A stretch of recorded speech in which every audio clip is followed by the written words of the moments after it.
The morning air at Naval Amphibious Base Coronado carried the weight of salt and expectation. Master Chief Daniel Morrison stood before 20 young men, each one hard-eyed and hungry, each one convinced they already knew everything worth knowing about war. They were wrong. Morrison knew this the way he knew the weight of his rifle, the way he knew the sound of incoming fire, the way he knew that youth was courage and experience was survival, and the two were not the same thing. He was 58 years old. His hands no longer shook from adrenaline, but from decades of trigger pulls and the slow erosion of time. His face carried lines that didn't come from laughter. His eyes held the kind of distance that comes from watching men die and continuing to move forward anyway. The young SEALs before him saw an old man. They were wrong about that too. Morrison walked along the firing line without speaking. His boots made no sound on the concrete. The wind pushed against the range, carrying grit and the smell of gun oil and sweat. Coronado in spring was always like this, caught between ocean and desert, never quite committing to either. Morrison understood that feeling. One of the shooters, a kid named Watts with arms like bridge cables and a confidence that hadn't yet been beaten out of him by reality, squeezed off a round. The target at 800 meters remained untouched. Watts swore under his breath.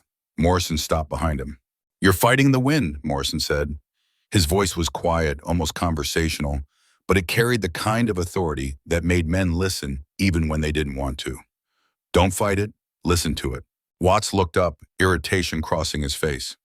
"Master Chief, I calculated the windage. It should have hit." "Should have," Morrison repeated. He knelt beside the younger man, joints protesting, but obeying. "You calculated with your head. Wind isn't mathematics, it's conversation. You have to hear what it's saying." He watched the flag at the target range, watched the way the grass bent at 200 meters, watched the heat shimmer rising off the berm. His eyes moved like he was reading words in a language only he understood. Then he whispered, so quiet that Watts had to lean in to hear. 2 clicks left, half value, rising thermal, give it a breath. Watts adjusted. The rifle cracked. 800 meters away, the target shuddered as the round found center mass. Morrison stood without comment and continued down the line. Behind him, Watts stared at the target like it had just delivered a message from God. The other shooters watched Morrison with something between respect and resentment. Old men weren't supposed to be better. Old men were supposed to step aside and let the young ones prove themselves. But Morrison had been refusing to step aside for 38 years, and the young ones kept dying while he kept surviving. At the end of the range, Lieutenant Commander Jack Brennan stood with his arms crossed, observing. He was 42, old enough to have seen combat, young enough to still think he was immortal. He'd been watching Morrison teach for the last 3 hours, with the kind of focus that suggested he understood he was witnessing something rare. When Morrison reached him, Brennan spoke without preamble. "Master Chief, you've trained half the snipers in the teams. When are you going to retire?" Morrison's expression didn't change. "When I forget why I stayed." "And what's that?" Morrison looked back at the firing line, at the young men who thought they were ready for war. "Because someone has to show them how to come home." Brennan processed that in silence. Then he said, "Cross is asking for you, something big. Africa." The name landed like a fist. Vincent Cross, Colonel JSOC, 65 years old and mean as a rattlesnake with a philosophy degree. Morrison had known Cross for 40 years. They'd bled together. They'd killed together. They'd saved each other's lives in places that didn't officially exist. And somewhere along the way, Cross had stopped seeing the difference between necessary and right.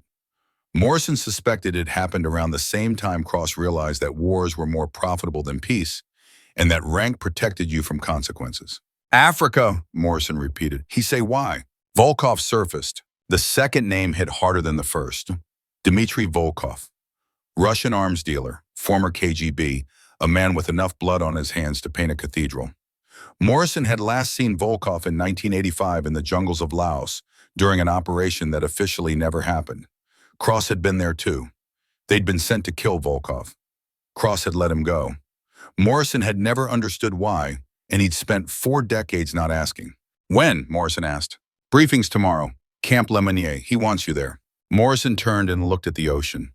The Pacific stretched away toward a horizon he couldn't see, toward countries he'd fought in and couldn't talk about, toward a past that kept pulling him back no matter how hard he tried to walk away. He was 58. He'd already given 38 years to the teams. He had nothing left to prove and no one left to prove it to. His ex-wife had remarried 15 years ago. His son hadn't spoken to him in 5 years. The last conversation they had had ended with Marcus saying, "You're already dead to me, Dad."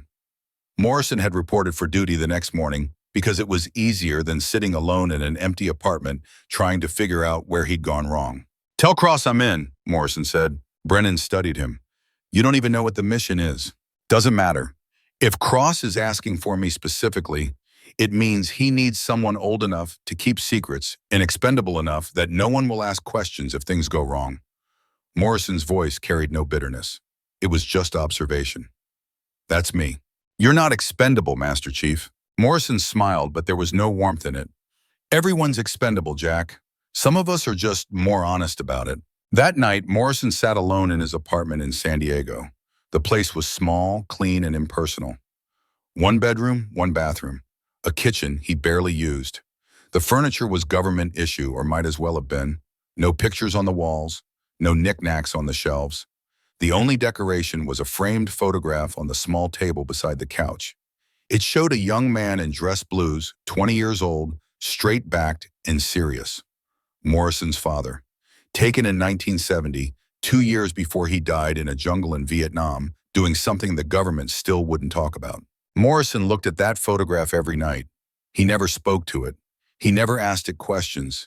He just looked and remembered being 12 years old, standing at attention beside a flag-draped coffin, not crying because his father had taught him that warriors don't cry.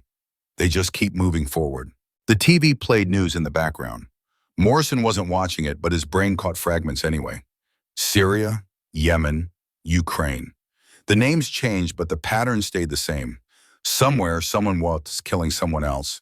In America was either helping or preventing or profiting. Usually all three. The news anchor mentioned chemical weapons. Morrison's hand tightened around the glass of water he'd been holding.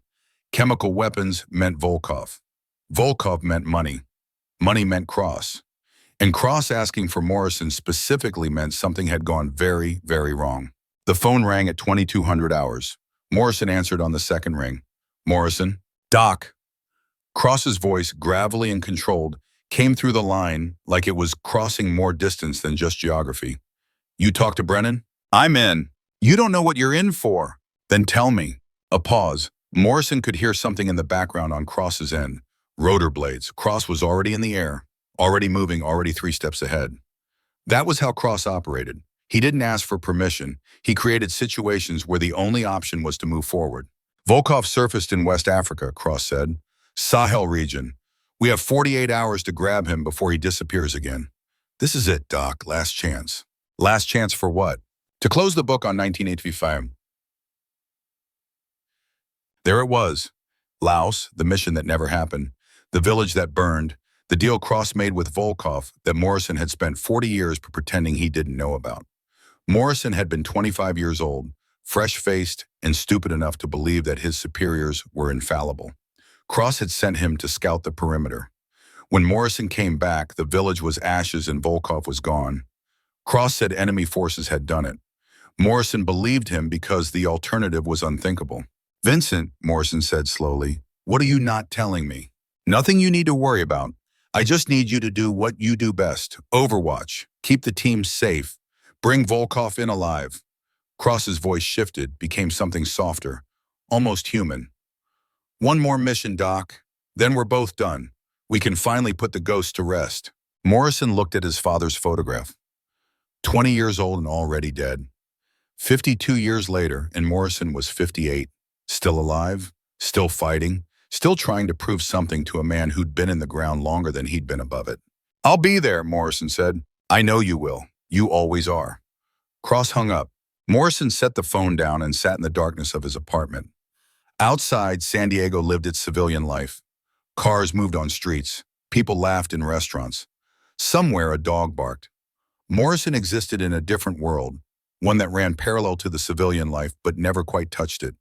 He'd been living in that parallel world for 38 years. He didn't know how to live anywhere else. He slept 3 hours that night. His dreams were a confused mess of jungles and deserts, of faces he'd seen and faces he'd killed. When he woke at 0400, he was already packed. His go bag sat by the door, ready as always. Rifle case, medical kit, personal items so minimal they barely qualified as personal.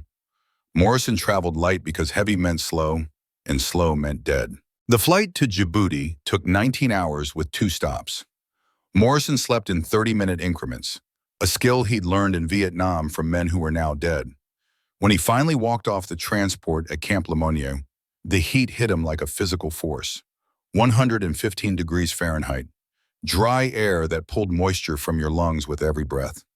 Africa in summer was the kind of heat that made you understand why civilizations collapsed. The Joint Operations Center was a climate-controlled blessing, all humming electronics in cold air, and the blue glow of screens showing satellite feeds from countries that would deny American presence. Morrison walked in and felt 30 pairs of eyes turned toward him. Young operators, most of them half his age, all of them wondering who the old man was and why he was taking up space. Chief Warrant Officer Marcus Stone intercepted him first. Stone was 45, built like a fire hydrant, with the kind of face that suggested he'd been punched often and learned to enjoy it. He was a breacher, which meant he was crazy, and a chief, which meant he'd survived long enough to weaponize his crazy into something useful. Master Chief Morrison, Stone said, offering his hand. Heard stories about you. Most of them I don't believe. Morrison shook his hand. Stone's grip was firm, but not aggressive. That was a good sign. Insecure men tried to prove dominance through handshakes. Competent men just shook hands and got to work. Believe half of them, and you'll be about right, Morrison said. A younger voice cut in from behind. Master Chief, I'm Petty Officer Noah Rivers. Communications. The kid was 26, maybe 27, with that fresh-faced earnestness that suggested he still thought the military was about honor and duty. He'd learn. They all learned. The ones who survived anyway. Rivers, Morrison acknowledged. You keep our comms clean, I'll keep you breathing. Fair trade? Rivers grinned. Yes, Master Chief. The briefing room filled over the next 10 minutes.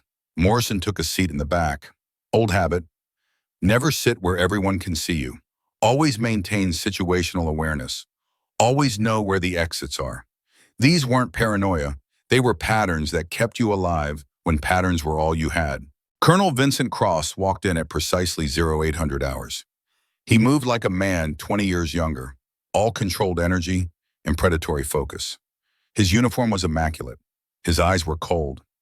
Morrison had seen those eyes laugh once, decades ago, before Laos, before whatever had happened to Cross's soul in the jungle. Now they just calculated, measured, assessed value and risk, and decided who lived and who died based on equations Morrison didn't want to understand. Gentlemen, Cross said without preamble, Operation Sahel Shield.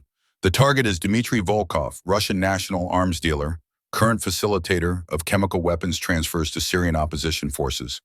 We have confirmed intelligence that he's meeting with local contacts in a village approximately 60 kilometers from the Chadian border. The window is 36 hours. After that, he disappears and we don't get another chance. A map appeared on the screen. Satellite imagery showing a small village, maybe 30 structures, surrounded by open desert and broken rock formations. Morrison studied it with the automatic assessment of a man who'd done this 1,000 times. Approaches, exits, cover, concealment, danger areas. His brain processed it all in seconds, building a 3-dimensional model of how the operation would flow. Cross continued. Capture, not kill. Volkov has information we need. Lieutenant Commander Brennan will lead the assault element. Master Chief Morrison will provide overwatch and sniper support. Cross's eyes found Morrison in the back of the room. Doc's been doing this since before most of you were born. Listen to him. He'll keep you alive. The briefing continued for another 40 minutes. Insertion routes, exfiltration plans, rules of engagement. Morrison listened with half his attention while the other half worked through problems Cross wasn't mentioning. The village was too exposed. The timing was too tight. And Cross was too calm, which meant he knew something the rest of them didn't. When the briefing ended and the room emptied, Morrison waited. Cross walked over, moving with that predatory grace that suggested violence was always an option, just not the first one. Doc, Cross said, walk with me. They stepped outside into the brutal heat. The air shimmered between buildings. In the distance, The Horn of Africa stretched away toward wars and famines and suffering that would continue long after Morrison and Cross were dust. "You're wondering why I asked for you specifically," Cross said. It wasn't a question. The thought crossed my mind. Cross stopped, walking, and turned to face him directly. "Because you're the only one I trust. Because you were there in Laos. Because you understand what's at stake." "And what's at stake, Vincent?" "Everything we did, everything we sacrificed. If Volkov talks, if he tells people about Twilight Protocol, about the operations we ran, about the deals we made to protect this country when the politicians tied our hands," Cross shook his head, "we'll both spend our last years in Leavenworth, or worse." Morrison felt something cold settle in his chest. Twilight Protocol had been the code name for a series of black operations in the 1980s. Officially, they never happened. Unofficially, they involved everything from arms deals to assassinations to supporting regimes that made dictators look gentle. Morrison had participated in 3 of them. He told himself it was necessary. He told himself he was protecting America. He told himself a lot of things. "So this is about covering tracks," Morrison said. "This is about protecting what we built, the networks, the assets, the intelligence relationships that keep Americans safe." Cross's voice hardened. "I'm not apologizing for what we did, Doc, and neither should you. We made hard choices. We did what was necessary, and if Volkov thinks he can use that against us, he's wrong." Morrison looked at Cross and saw a stranger. Or maybe he saw clearly for the first time. "You're not bringing him in for intelligence. You're bringing him in to silence him." Cross's expression didn't change. "I'm bringing him in to neutralize a threat to national security. How that neutralization occurs will depend on his level of cooperation." "That's murder, Vincent. That's war, Doc. It's always been war. You knew that in Vietnam. You knew that in Laos. You knew that in every shithole we've operated in for 4 decades. The only difference now is you're getting squeamish in your old age." Morrison wanted to argue, wanted to say that there was a difference between killing in combat and execution. But the words died in his throat because Cross was right about one thing. Morrison had known, maybe not consciously, maybe not admitting it to himself, but somewhere deep down he'd always known that the missions weren't as clean as the briefings suggested, that the targets weren't always guilty, that sometimes they killed people simply because those people knew too much. "I'm here to do a job," Morrison said finally. "Overwatch, protect the team, bring the target in alive. After that, what happens to Volkov is above my pay grade." Cross smiled, but there was no warmth in it. "That's the Doc I remember. The professional. The man who understands that sometimes we have to do terrible things to protect the people who'll never know we did them." He clapped Morrison on the shoulder. "Get some rest. We insert at 0 dark 30 tomorrow. And Doc, thank you for being someone I can count on." Cross walked away, leaving Morrison standing in the African heat, wondering when exactly he'd become the kind of man who could be counted on to look the other way. That evening, Morrison sat in the temporary barracks cleaning his rifle. The Barrett M107, 50 caliber, effective range nearly 2,000 meters. He'd carried variations of this weapon for 30 years. He knew every moving part, every potential malfunction, every tiny adjustment that meant the difference between a hit and a miss. Cleaning it was meditation. Repetitive, soothing, a connection to something concrete in a world that felt increasingly abstract. Lieutenant Commander Brennan found him there, sitting on a bunk that wasn't his, surrounded by rifle parts laid out with surgical precision. Brennan watched for a moment before speaking. "Master Chief, can I ask you something?" Morrison didn't look up from the bolt he was inspecting. "You're going to anyway." "How long have you known Cross?" 40 years. Since I was 18 and he was 25. He was a lieutenant, I was enlisted. We ran operations in Southeast Asia that don't exist in any official record." Morrison reassembled the bolt with practiced efficiency. "Why?" "Because I've been around long enough to know when something doesn't add up. This operation, the timeline, the target, the way Cross is handling it, it feels wrong." Morrison finally looked up. Brennan's face was troubled, young enough to still have a conscience, old enough to recognize when it was being tested. Morrison saw his younger self in that expression and felt something like pity. "You're asking if you can trust him," Morrison said. "I'm asking if you trust him." Morrison considered the question. Trust was a complicated word. He trusted Cross to be competent, trusted him to accomplish the mission, trusted him to make hard decisions. But trust him to be honest? Trust him to value Morrison's life over operational security? That was a different question. I trust him to do what he thinks is necessary, Morrison said carefully. That's not the same as trusting him to do what's right. Brennan absorbed that. And you're still going? I gave my word. Morrison returned his attention to the rifle. Besides, if I don't go, Cross will send someone younger. Someone who won't question orders. Someone who'll do exactly what they're told, even if what they're told is wrong. At least if I'm there, maybe I can stop something bad from becoming something worse. That's not a great reason to risk your life, Master Chief. Morrison looked at him again, and this time his eyes were old and tired and infinitely sad. Son, I'm 58 years old. I've got no wife, no family that talks to me, no plans for retirement beyond sitting in an empty apartment waiting to die. This? He gestured at the rifle, at the barracks, at the world of violence and duty that had consumed his entire adult life.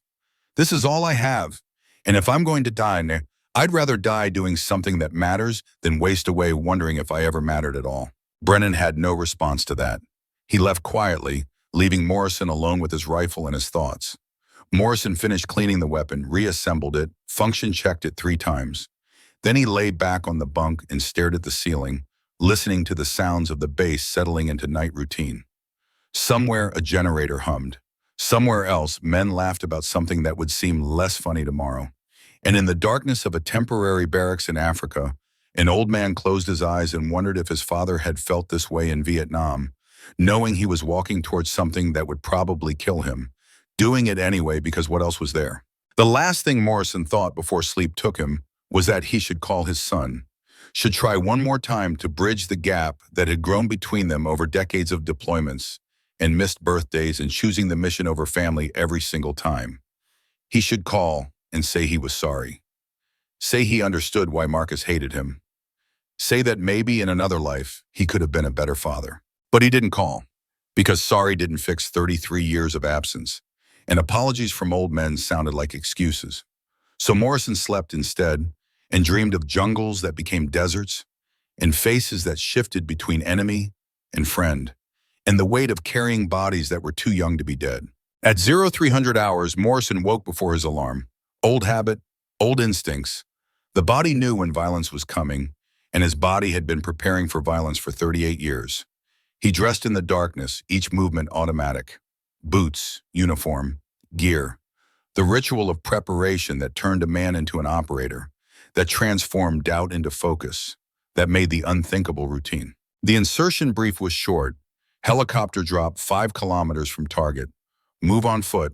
Establish overwatch position. Wait for assault element to breach. Provide sniper support. Extract on call. Simple on paper. Complicated by terrain, weather, enemy action, and the 10,000 variables that turn plans into chaos the moment boots hit ground. Morrison checked his kit one final time. Rifle, 700 rounds of ammunition, water, 4 liters, medical supplies, radio, knife, the essentials of survival reduced to 30 pounds of equipment that would determine whether he lived or died. He'd carried similar loads in jungles, mountains, deserts, cities. The locations changed. The weight stayed the same. At 0400 hours, the team assembled on the flight line. 2 helicopters, rotors already turning, air thick with jet fuel and anticipation. Morrison walked toward the bird with the economy of movement that came from doing this so many times it no longer registered as dangerous. Just another day, just another mission, just another chance to come home or not. He settled into the web seat, rifle between his knees, eyes closed but aware. Around him, younger men checked gear, exchanged glances, pumped themselves up with adrenaline and confidence. Morrison had stopped needing that decades ago. Fear was useful in small doses. Too much and it paralyzed you. Too little and it killed you. Morrison had found the balance. Or maybe the balance had found him. Either way, he sat in calm acceptance of whatever came next. The helicopter lifted and the world dropped away beneath them. Morrison opened his eyes and watched Africa pass below. Darkness giving way to pre-dawn gray. Empty land that looked peaceful from altitude, but was full of people trying to kill each other over water, borders, beliefs. The same everywhere. Different flags. Same blood. Brennan's voice came through Morrison's headset. Graybeard actual. How copy? Morrison keyed his mic. Solid copy, Reaper. Standing by. You've done this before, Brennan said. It wasn't a question. Few times. Any advice? Morrison thought about all the missions, all the operations, all the moments where advice would have mattered and didn't because young men thought they were immortal and old men knew better but couldn't find words to explain it. He thought about his father, 20 years old and already dead, carrying advice Morrison would never receive. He thought about Marcus, his son, somewhere in America living a life Morrison had chosen not to be part of. Come home, Morrison said finally. Whatever happens out there, whatever you have to do, just come home. The rest you can figure out later. The helicopter banked hard and began its descent. Below, the Sahel waited, empty, ancient, indifferent to the violence that men brought to its surface. Morrison watched the ground rise to meet them and felt the familiar settling of purpose. This was what he knew. This was what he was good at. And if Cross was using him, if this operation was about more than capturing an arms dealer, if Morrison was walking into something that would end badly, well, at least he was walking into it with his eyes open. The skids touched earth. The crew chief gave the signal. Morrison unbuckled and moved, boots hitting African soil, rifle up, scanning sectors. The helicopter lifted immediately, rotor wash turning the landing zone into a temporary dust storm. When it cleared, Morrison and the assault element were alone in the pre-dawn darkness, 5 kilometers from a village that probably had no idea death was walking toward it. Morrison took point, moving through the broken terrain with the quiet confidence of a man who'd been navigating hostile ground since before most of his teammates were born. Each step was placement. Each pause was assessment. The desert wasn't jungle, but the principles remained. Listen, watch, move with purpose, stay alive. They reached the overwatch position as dawn broke across the Sahel. Morrison found a slight rise in the terrain, a cluster of rocks that provided concealment and a commanding view of the village below. He settled into position, rifle deployed on its bipod, scope clear, 800 meters to the nearest structure. Wind minimal, temperature climbing. Within an hour, it would be over 100 degrees. Within 2, it would be unbearable. They needed to move fast. Morrison keyed his radio. Reaper, Graybeard, actual in position. I have eyes on target area. Copy, Graybeard. Stand by for movement. Below, the village began to wake. Smoke from cooking fires. The movement of livestock. People emerging to begin another day of survival in a place that didn't care whether they survived or not. Morrison watched through his scope, searching for threats, building a mental map of the space, identifying potential ambush positions, escape routes, danger areas. And that's when he saw it, the wrongness. The village was too quiet, too controlled. Doors opened, but people didn't emerge naturally. They moved like they were following a script. Livestock were penned, not grazing. And on the rooftop of the eastern building, barely visible in the dawn light, Morrison spotted movement that was too disciplined, too purposeful, too wrong. He adjusted his scope, increasing magnification. The image resolved. A man, Caucasian, 60s, moving with professional precision. And beside him, partially concealed by a low wall, the distinctive tube of an RPG launcher. Morrison's blood went cold. Ambush. The village was a trap. Brennan's element was walking into a kill zone, and Morrison was the only one who could see it. He keyed his mic, voice calm despite the adrenaline suddenly flooding his system. Reaper, Graybeard actual. Hold position. You've got company. RPG team, eastern rooftop. This is a setup. Brennan's response was immediate. Copy, holding. Can you take them? Morrison settled into his rifle. The distance was long, but not impossible. The wind was light, but present. The target was partially concealed, but exposed enough. He'd made harder shots. He'd also missed easier ones. At 58, Morrison's eyes weren't what they used to be.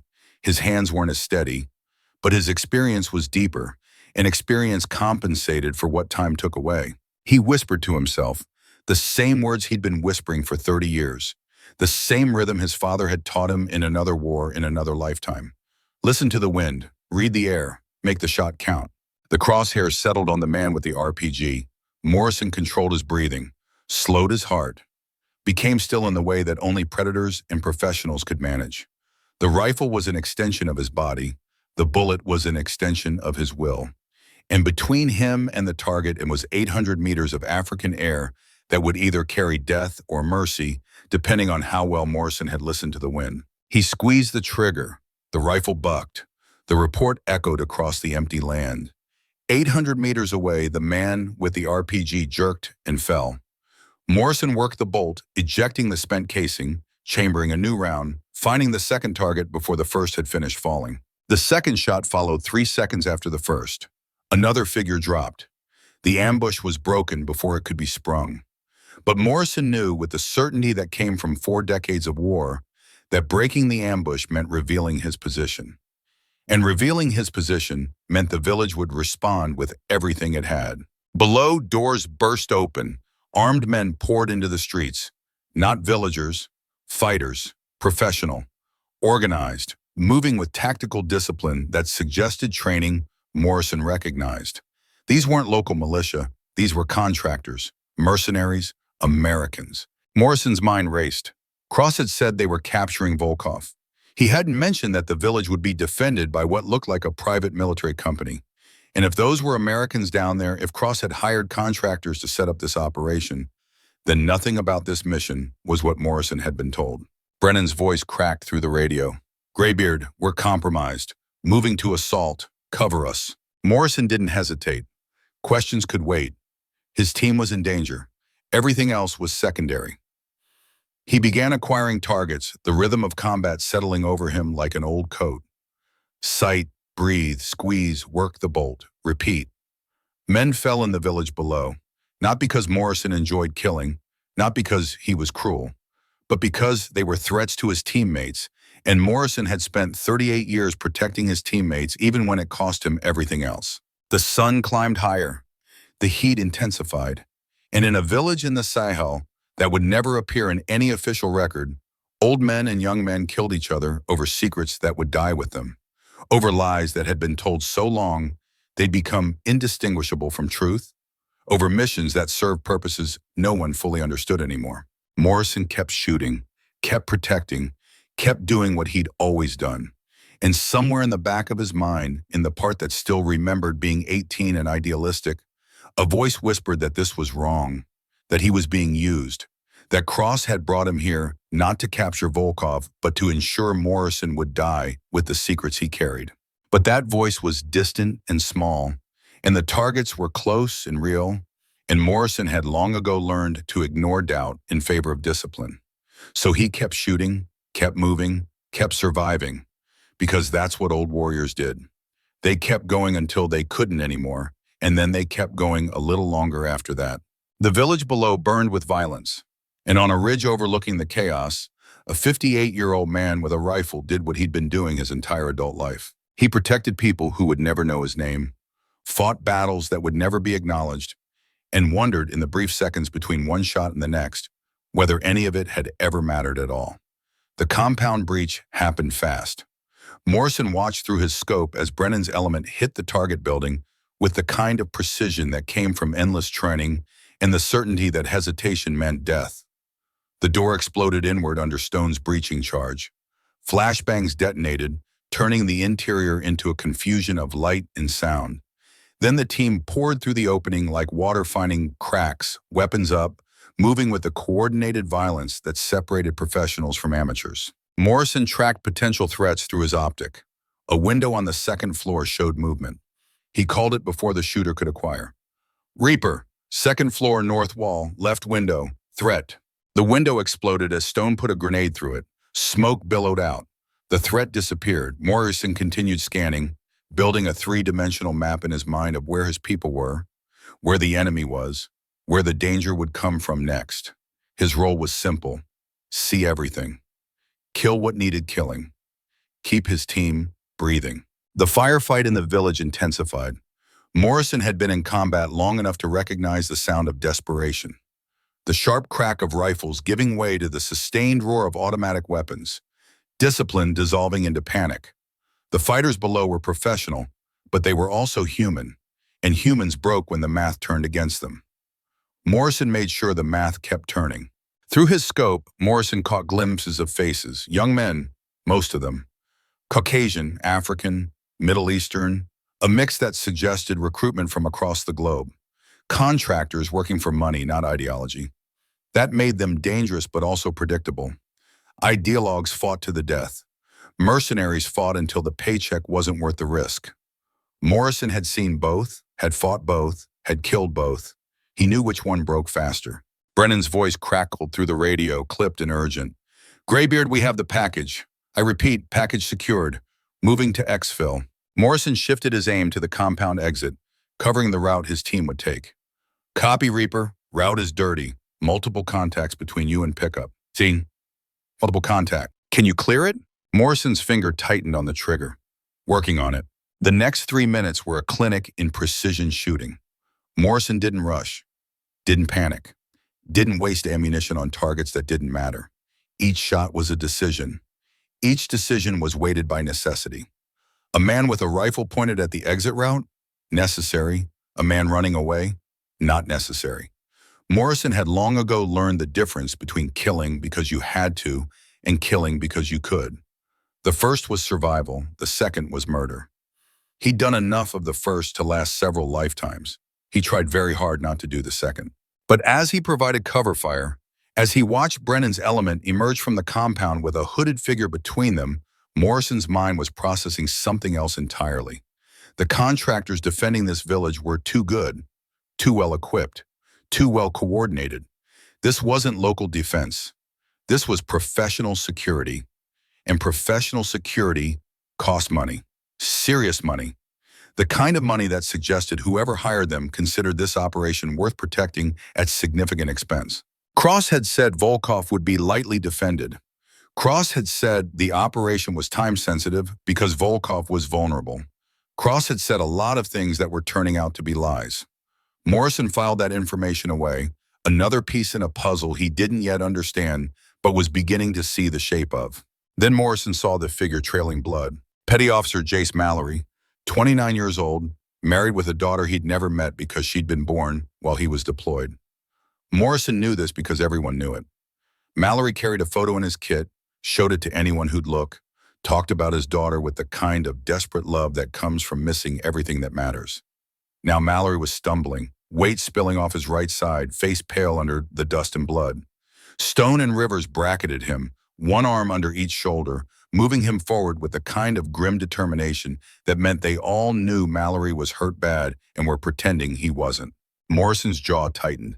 Combat wounds came in 2 categories.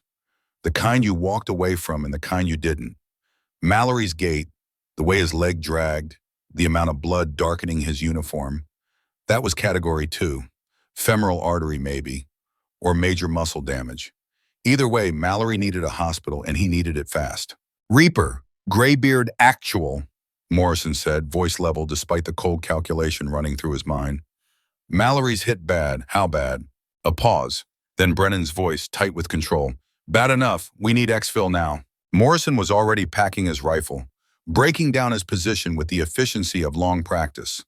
Overwatch was done. Now came the part he'd been doing since he was 20 years old and carrying wounded Marines through jungle mud. Now came the part where training met necessity and old men proved they could still carry weight when it mattered. He moved down the ridge, legs burning with effort that had nothing to do with the slope and everything to do with being 58 in heat that would kill men half his age. But Morrison had spent a lifetime ignoring his body's complaints. Pain was just information. You acknowledged it and kept moving. The alternative was death, and Morrison wasn't ready for that yet. Maybe he never would be. Maybe that was the problem. He reached Brennan's element as they cleared the village edge, moving toward the designated landing zone 300 meters across open ground. Morrison fell in beside Stone, assessing Mallory with the clinical eye of a combat medic who'd seen too many young men bleed out in places that didn't matter. Mallory's eyes were glassy. His breathing was shallow and rapid. His right leg was soaked in blood from hip to boot. Stone had applied a tourniquet, but the blood kept coming, darker now, venous rather than arterial. That was good and bad. Good because it meant the major vessel was controlled. Bad because it meant massive tissue damage and probably organ involvement. Morrison moved to Mallory's other side, taking weight from Rivers without being asked. The kid was strong, but he was also short, and carrying a 200-pound man across broken ground required height Morrison still had. Together they moved, a six-man element now reduced to a shuffling mass of exhaustion and determination, and the refusal to leave anyone behind that defined this profession. The prisoner, Dmitry Volkov, moved between them with his hands bound and a hood over his head. Even hooded, even captured, there was something about his posture that suggested he wasn't afraid. Morrison had seen that before in men who knew things, men who had leverage, men who understood that capture wasn't the end, but the beginning of negotiation. Volkov walked like a man who expected to survive this. That bothered Morrison more than the firefight had. The landing zone was a flat stretch of hardpan between two low ridges, exposed and indefensible. Tactical nightmare. But it was also the only place within 5 kilometers that could take a helicopter, which meant it was what they had. Morrison scanned the ridgelines with old instinct, looking for movement, for threat, for the ambush that would turn extraction into massacre. He saw nothing but heat shimmer and empty rock. That didn't mean nothing was there. It just meant nothing wanted to be seen yet. The radio crackled. The helicopter was inbound. 2 minutes out. Morrison looked at the western horizon and his stomach went cold.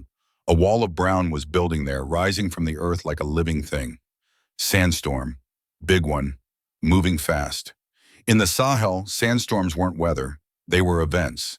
The kind that grounded aircraft, reduced visibility to zero, and killed people who couldn't find shelter. Brennan saw it too. His face went tight.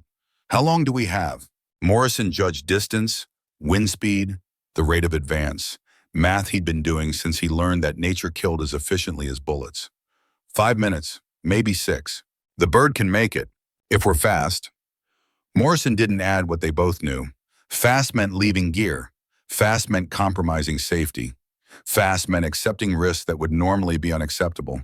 But the alternative was being caught in the open when the storm hit. And that wasn't an alternative at all. The helicopter appeared, a black dot growing against the pale sky. The sound of rotors carried across the empty land, a mechanical promise of salvation that Morrison had heard in a dozen countries on 4 continents. He'd trusted that sound his entire adult life.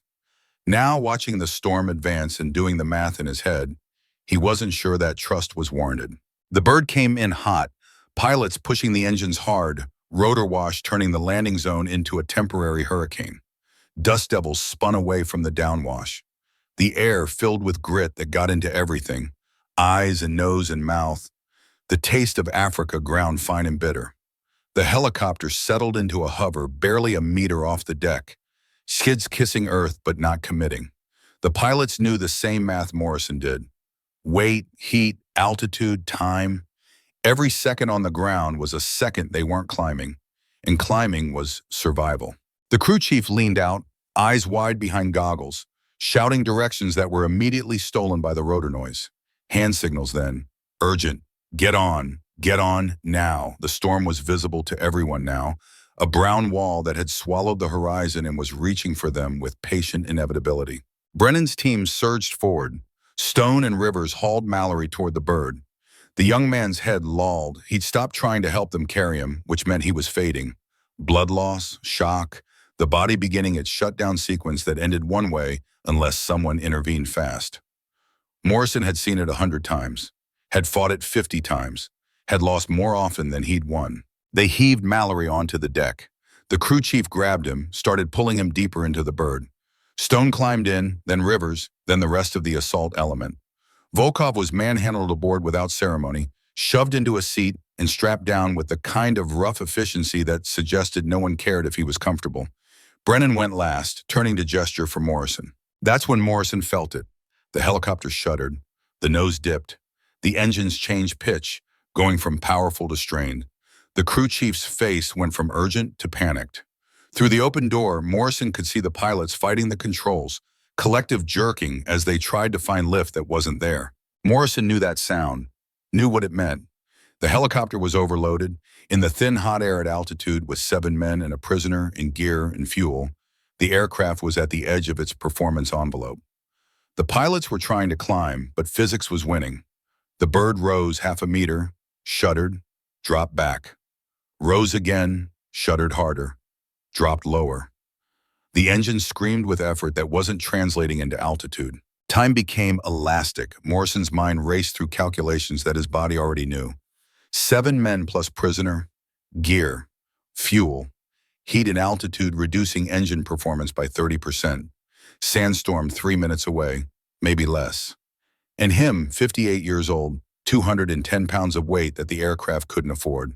Morrison looked at Mallory, blood spreading across the deck, face gray, breathing shallow, 29 years old with a daughter he'd never held.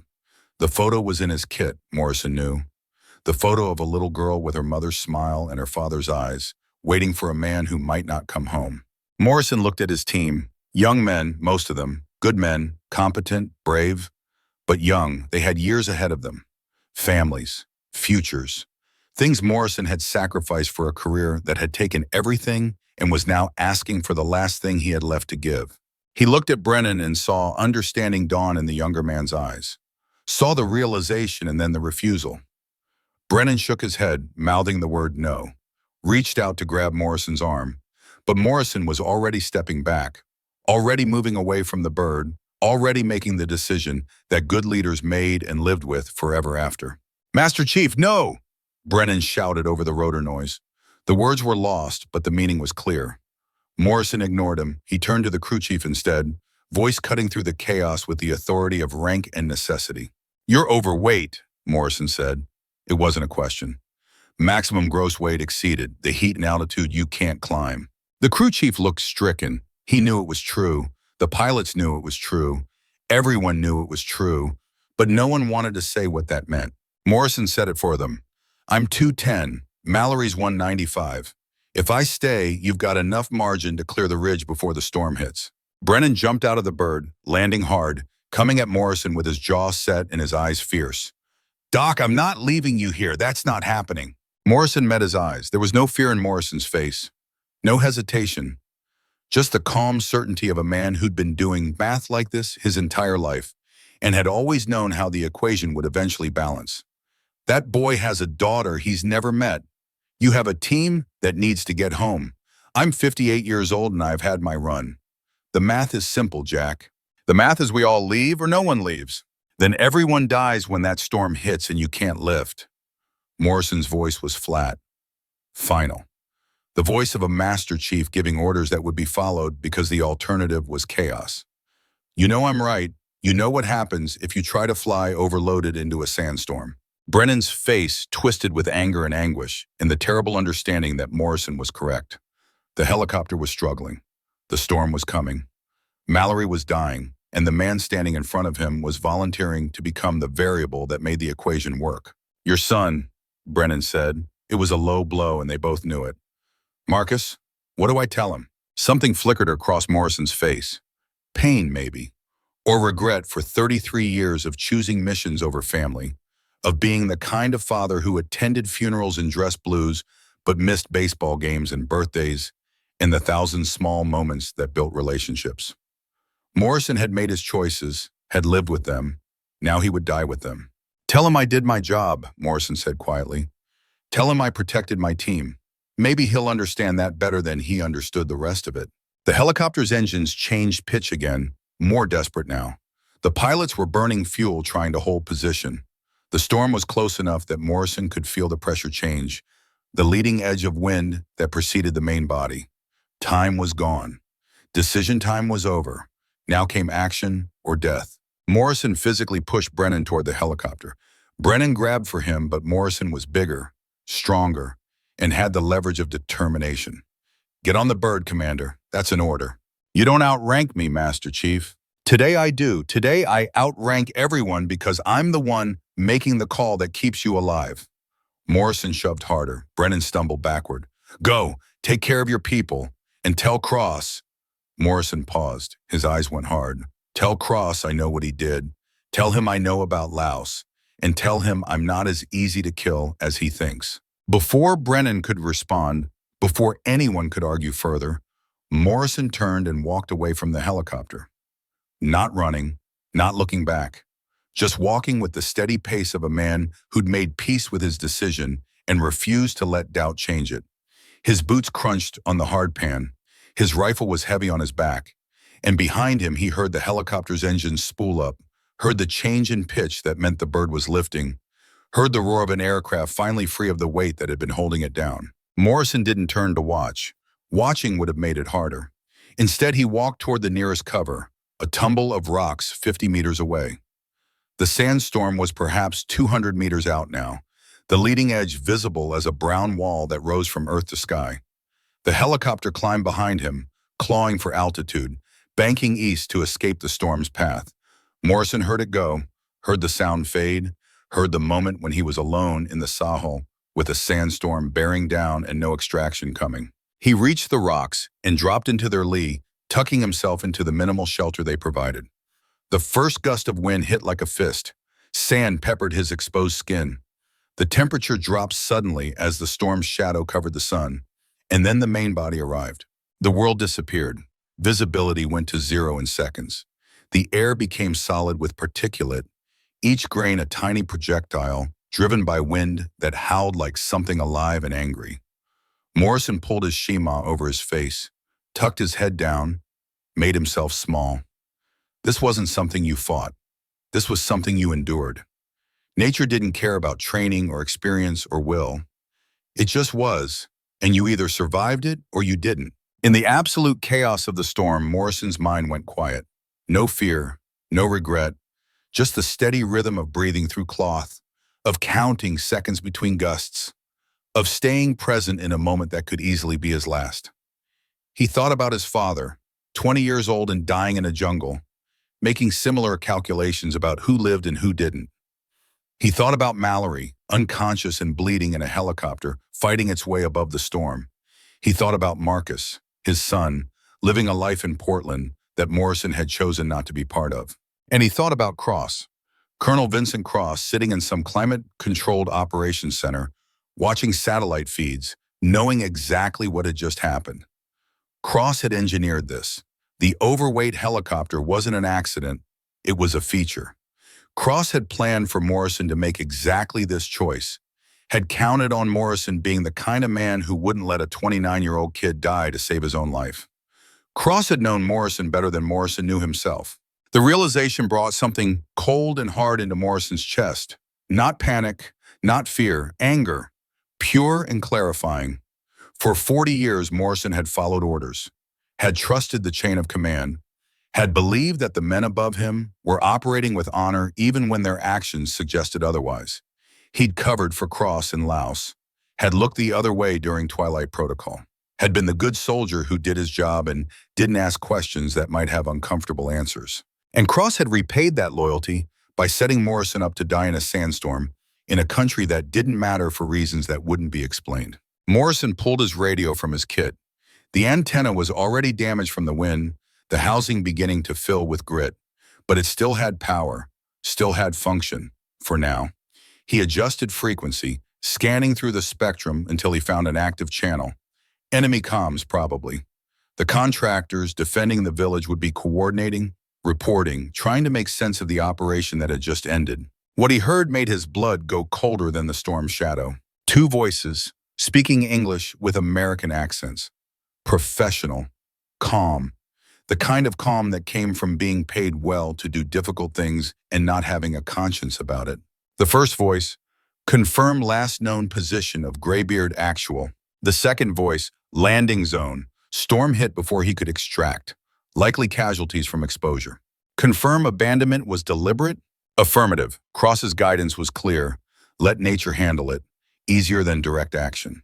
A long pause, then the first voice again, and this time there was something in it. Not sympathy exactly, but maybe professional respect for another operator, even one on the opposite side of this particular equation. Graybeard's got a hell of a reputation. If he survives the storm, we may have a problem. He's 58 years old in 120-degree heat with no water. He's not surviving. Don't underestimate old bastards. They got old by being hard to kill. The second voice laughed without humor. Then I guess we'll find out how hard. The transmission ended. Morrison powered down the radio to save battery. His hands were steady despite the adrenaline now flooding his system. The contractors were right about one thing. He was 58 years old, but they were wrong about the rest.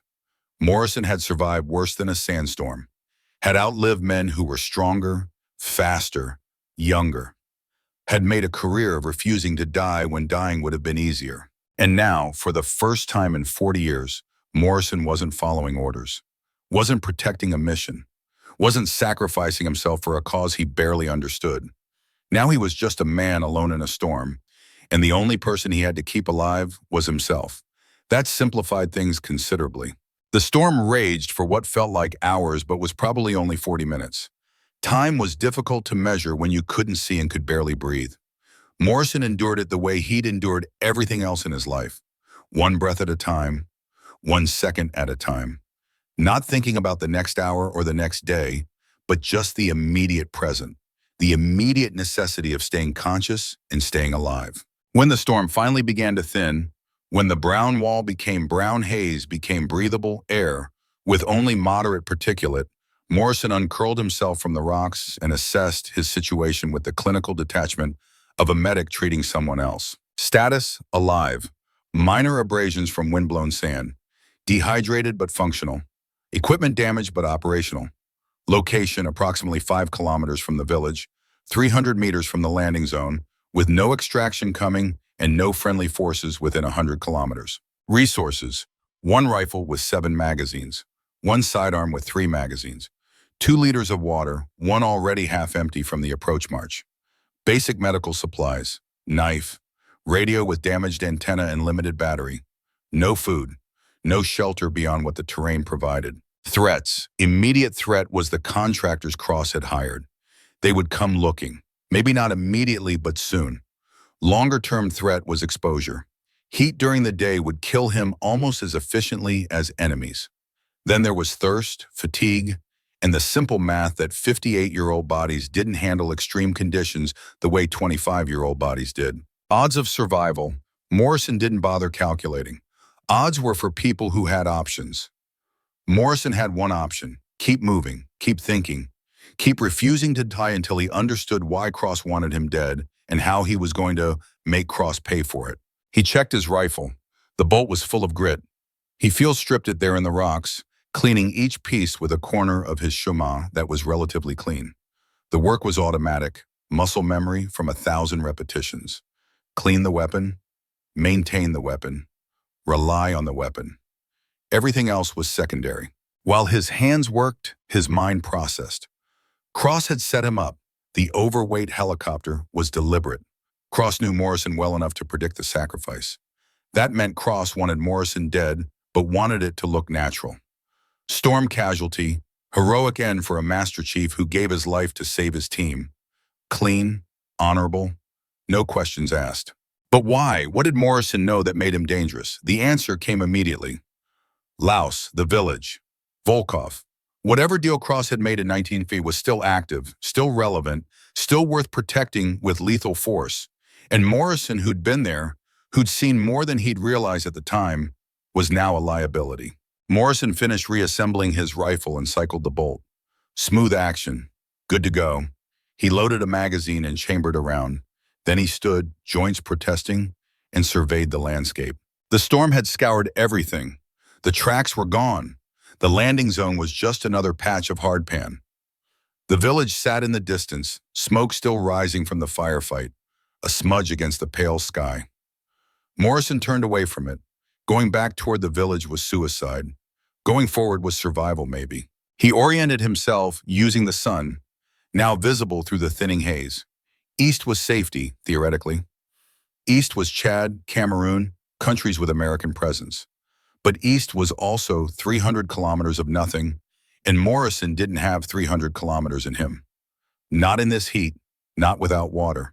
So he went north instead, toward the broken terrain that offered concealment and possibly water. In the desert, water was life. Find water and you could survive. Fail to find it and you died. Simple as that. Morrison had been in deserts before, had learned from men who understood that survival wasn't about strength or will, but about knowledge and patience, and refusing to panic when panic was the natural response. He walked. His boots crunched on stone. His back ached from the weight of gear. His mouth was already dry despite drinking from his water supply. And somewhere behind him, he knew, men were preparing to hunt him. Professional men, paid men, American men who would kill another American because that's what the contract specified, and conscience didn't pay the mortgage. Morrison didn't blame them. He'd been them once, had taken money to do difficult things in difficult places for difficult reasons. The difference was Morrison had always tried to maintain some line between necessary and wrong, had tried to be the kind of warrior his father would have been proud of. He'd failed at that more often than he'd succeeded, but the trying mattered. The trying was what separated him from Cross, who'd stopped trying decades ago. The sun climbed higher. The heat built. Morrison's shadow shortened until it was barely there, until he was walking through a landscape where up was as hot as down, and there was no relief, no mercy, just the indifferent burn of a sun that had been killing men since long before Morrison was born and would continue long after he was dust. He walked anyway, because walking was living, because stopping was dying, because somewhere ahead there might be water, might be shelter, might be a chance. And because Morrison had spent 58 years refusing to quit, and he wasn't about to start now. The hallucinations began around hour 3. Morrison recognized them for what they were: dehydration, heat stress, the brain beginning to misfire as resources depleted. He saw his father walking beside him, young and strong in jungle fatigues. He saw Marcus, his son, standing on a ridge ahead. He saw Mallory's daughter, the little girl from the photo, sitting on a rock and watching him with curious eyes. None of them were real. Morrison knew that, but knowing didn't make them disappear.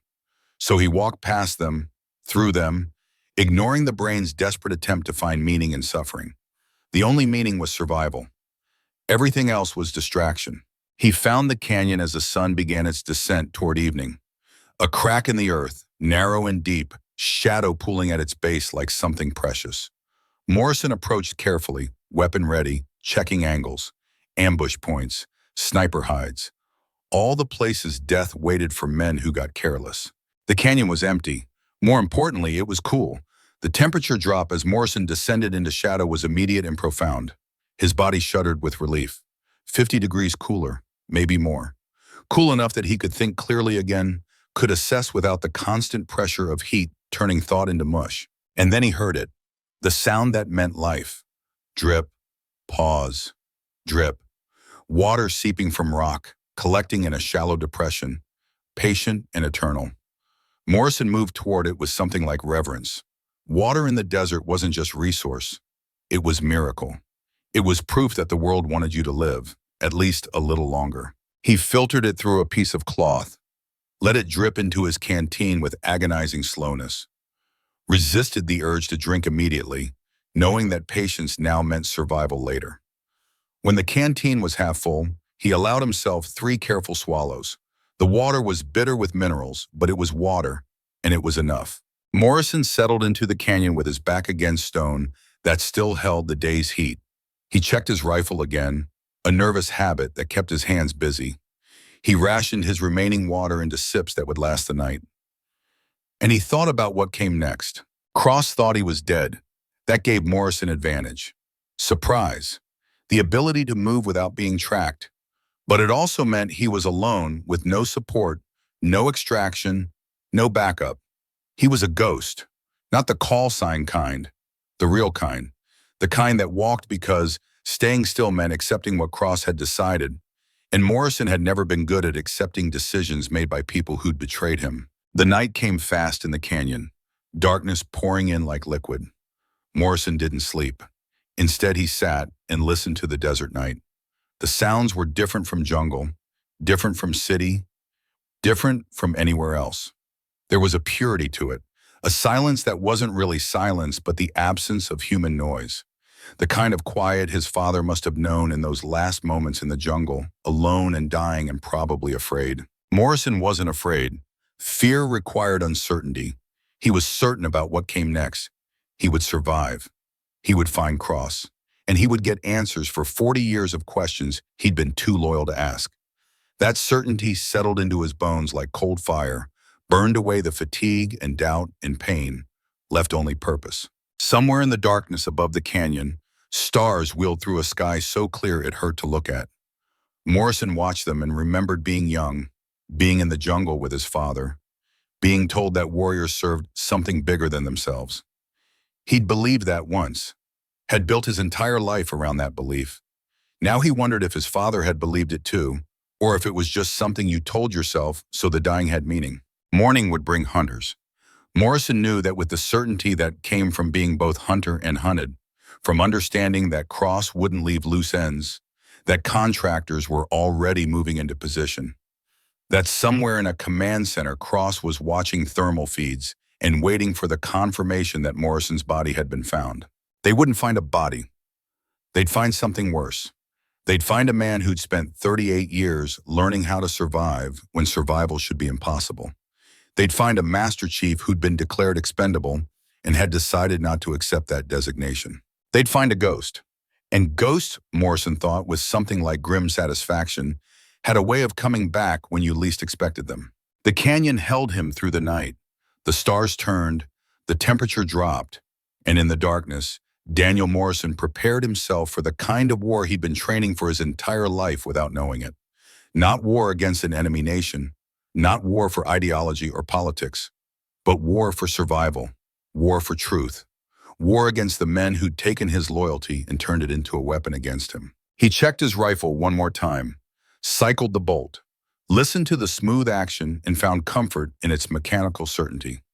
Morning would come, hunters would come, and Morrison would be ready. Because being ready was all he had left. Being ready in the cold determination that came from understanding you'd been betrayed by the one institution you'd given everything to protect. That kind of determination didn't burn hot. It burned cold and steady and permanent. The kind of fire that kept you moving when everything else said stop. Morrison closed his eyes briefly.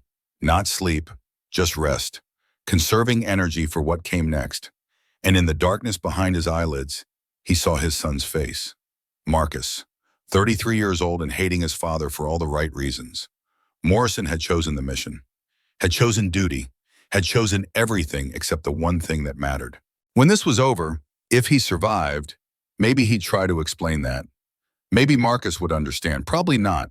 But Morrison would try anyway because trying was all you could do, trying and refusing to die before you'd said what needed saying.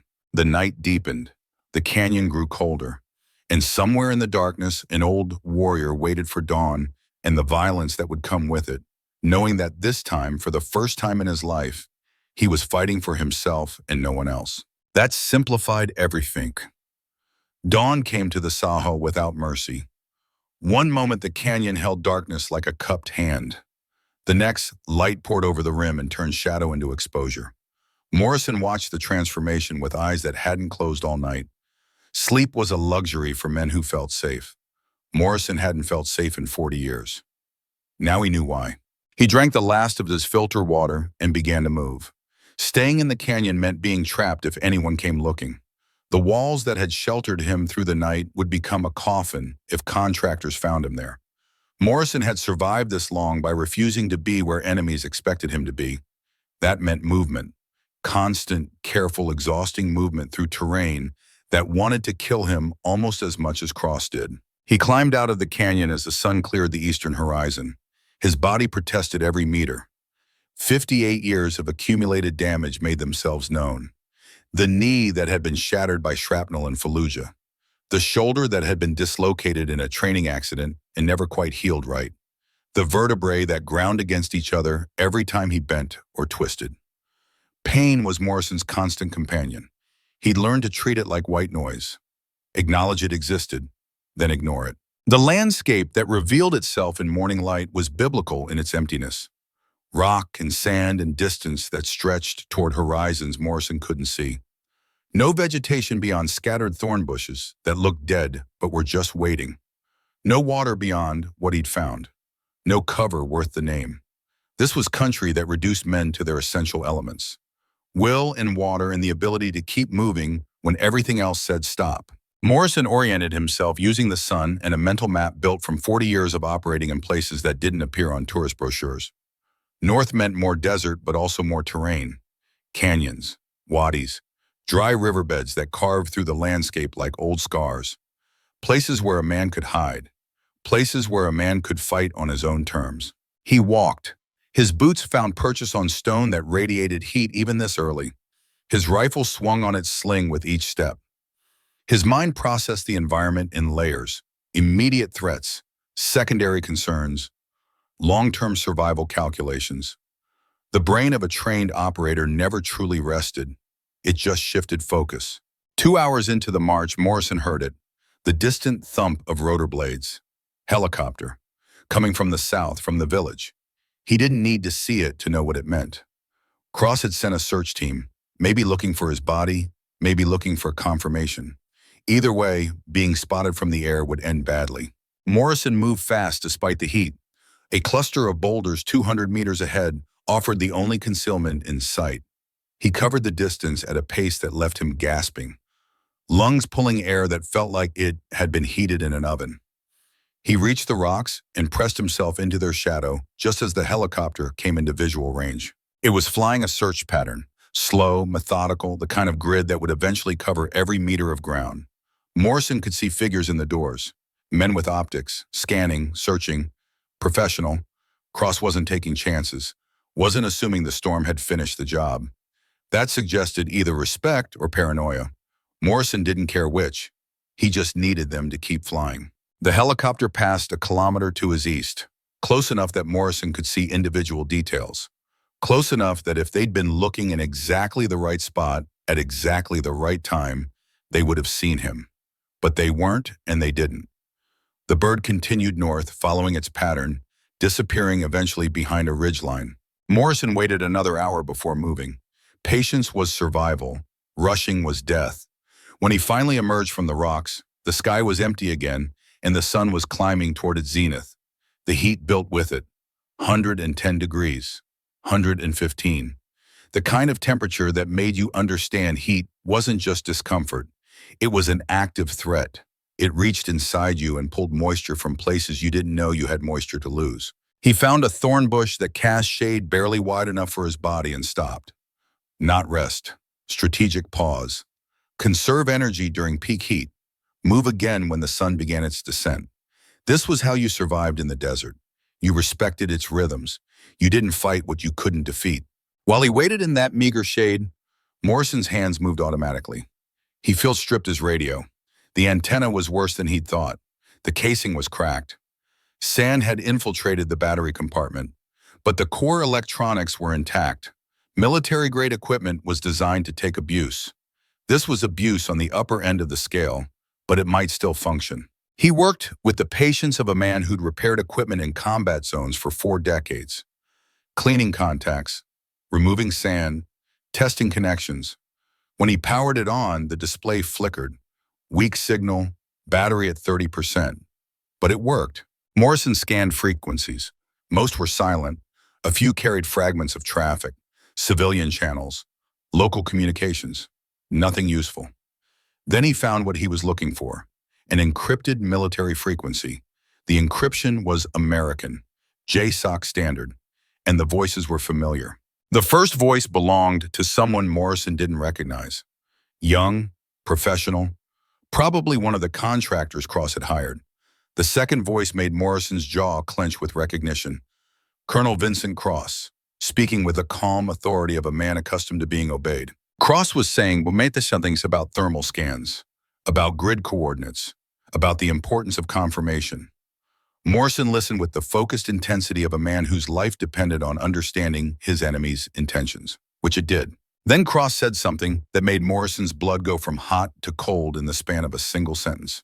Marked Master Chief Daniel Morrison as killed in action, storm casualty, effective immediately.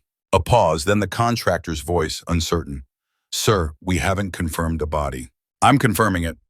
Cross's tone left no room for argument. Morrison is 58 years old. He was left in open desert in a Category 4 sandstorm with minimal water and no shelter. He's dead. File the paperwork. His service record is exemplary. Give him the honors he deserves. Another voice cut in, a different contractor, this one sounding more concerned. Colonel, with respect, we're still seeing intermittent thermal signatures in Sector 7, movement patterns that don't match wildlife. Storm debris. Cross's dismissal was immediate. Heat signatures from exposed rock. The Sahel does that. Don't waste assets chasing ghosts. Sir, what if Morrison survived? What if he's still out there? The pause that followed was long enough that Morrison thought the transmission had cut out. Then Cross spoke again. His voice had changed. Gone was the calm authority. What replaced it was something colder, something that suggested Cross understood exactly what Morrison surviving would mean. If Morrison survived, Cross said slowly, then he's alone, injured, and desperate. He has no extraction, no support, no way to call for help, and more importantly, he has no proof of anything. A man making accusations from a hospital bed is one thing. A man who dies heroically in the line of duty is another. Do you understand what I'm saying? Yes, sir. The contractor's voice was flat, professional, the voice of a man who'd just been given permission to do something ugly. Good. Any movement in that sector is to be treated as hostile. You have authorization for direct action. No capture, no questions. Clean termination. Understood? Understood, sir. The transmission ended. Morrison powered down the radio and sat very still in the thin shade of the thorn bush. His face showed nothing, no shock, no fear, just the kind of empty calm that came from having suspicions confirmed, from knowing that the institution he'd served for 38 years had just issued a kill order on him, from understanding with absolute clarity that Vincent Cross wasn't just covering up mistakes. Cross was eliminating witnesses. Morrison thought about Laos, thought about the village that had burned, thought about Volkov walking away when he should have been a prisoner or a corpse. He'd been 25 then, young enough to believe what he was told, old enough to have known better if he'd been willing to see. Now 39 years later, sitting in the Sahel under a sun that wanted to cook him alive, Morrison saw with perfect clarity what had happened. Cross hadn't let Volkov go by accident. It had been a deal. Intelligence for immunity, connections for cooperation. Cross had been building his network even then, using American operations to forge relationships that would benefit him personally. And Morrison, loyal Morrison, reliable Morrison, had been there to witness it. That made Morrison dangerous, not because he'd talk. Morrison had kept secrets for decades, but because he existed, because someone might ask him questions, because his memory was proof that couldn't be destroyed as long as he was alive. So Cross had engineered this. The overweight helicopter wasn't bad luck. It was planning. Cross had known exactly how much the bird could carry, had known Morrison would sacrifice himself, had counted on it. And when Morrison survived the storm, when the easy death didn't happen, Cross had simply adjusted, declared him KIA, and sent contractors to make it true. Morrison had a choice now. He could die the way Cross wanted, quietly, in the desert, just another casualty in a long career. Or he could refuse, could survive, could become the ghost Cross was so worried about. It wasn't really a choice at all. Morrison stood up. His body screamed protest, but he ignored it the way he ignored most things his body told him these days. Pain was just information. The information said he was still alive. That was enough. He started walking again. Not aimlessly, with purpose now. Cross had contractors searching. That meant they expected to find something. A body. Evidence of death. Morrison would give them evidence. Just not the kind they were looking for. 3 hours later, Morrison found what he needed. The search helicopter had passed through again, further west this time. That meant they were expanding their grid, working systematically. Eventually, they'd cover the area where Morrison actually was. Eventually, the thermal signature would be too clear to dismiss, unless Morrison controlled when and where he was found. The canyon system he'd discovered ran for kilometers. Deep cracks in the earth carved by water that hadn't flowed in centuries. Some were narrow enough to jump across. Others were wide enough to hide an army. Morrison studied them with tactical appreciation. This was defensible ground. Multiple approaches, natural choke points, acoustic properties that would confuse anyone trying to locate fire. More importantly, it was terrain where youth and numbers mattered less than experience and patience, where old men who knew how to use ground to their advantage could defeat younger men who relied on speed and technology. Morrison had spent 38 years learning to read terrain the way some people read books. Every fold in the earth told a story. Every shadow suggested an opportunity. He found the perfect spot as afternoon shade began to lengthen. A narrow section where the canyon walls closed to maybe 5 meters apart. High ground on both sides. Clear fields of fire. Only one approach that didn't require climbing. A natural ambush position that any competent operator would recognize as dangerous. Which was exactly the point. Morrison didn't want to hide from the contractors.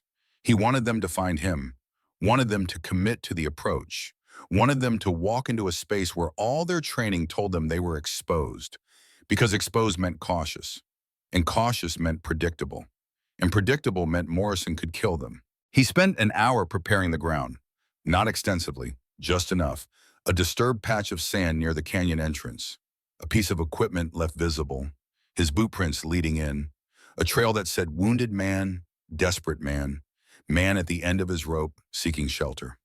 The kind of trail that made you confident, made you think the hard part was over and all that remained was cleanup. Then Morrison climbed, not into the canyon, out of it, up the rock face on the north side using handholds that would have challenged a man half his age. His fingers found cracks. His boots found purchase. His shoulders burned with effort that turned his breath to gasps. But he climbed anyway because falling meant dying, and Morrison had already decided he wasn't going to die on Cross's schedule. He reached the rim as the sun touched the western horizon.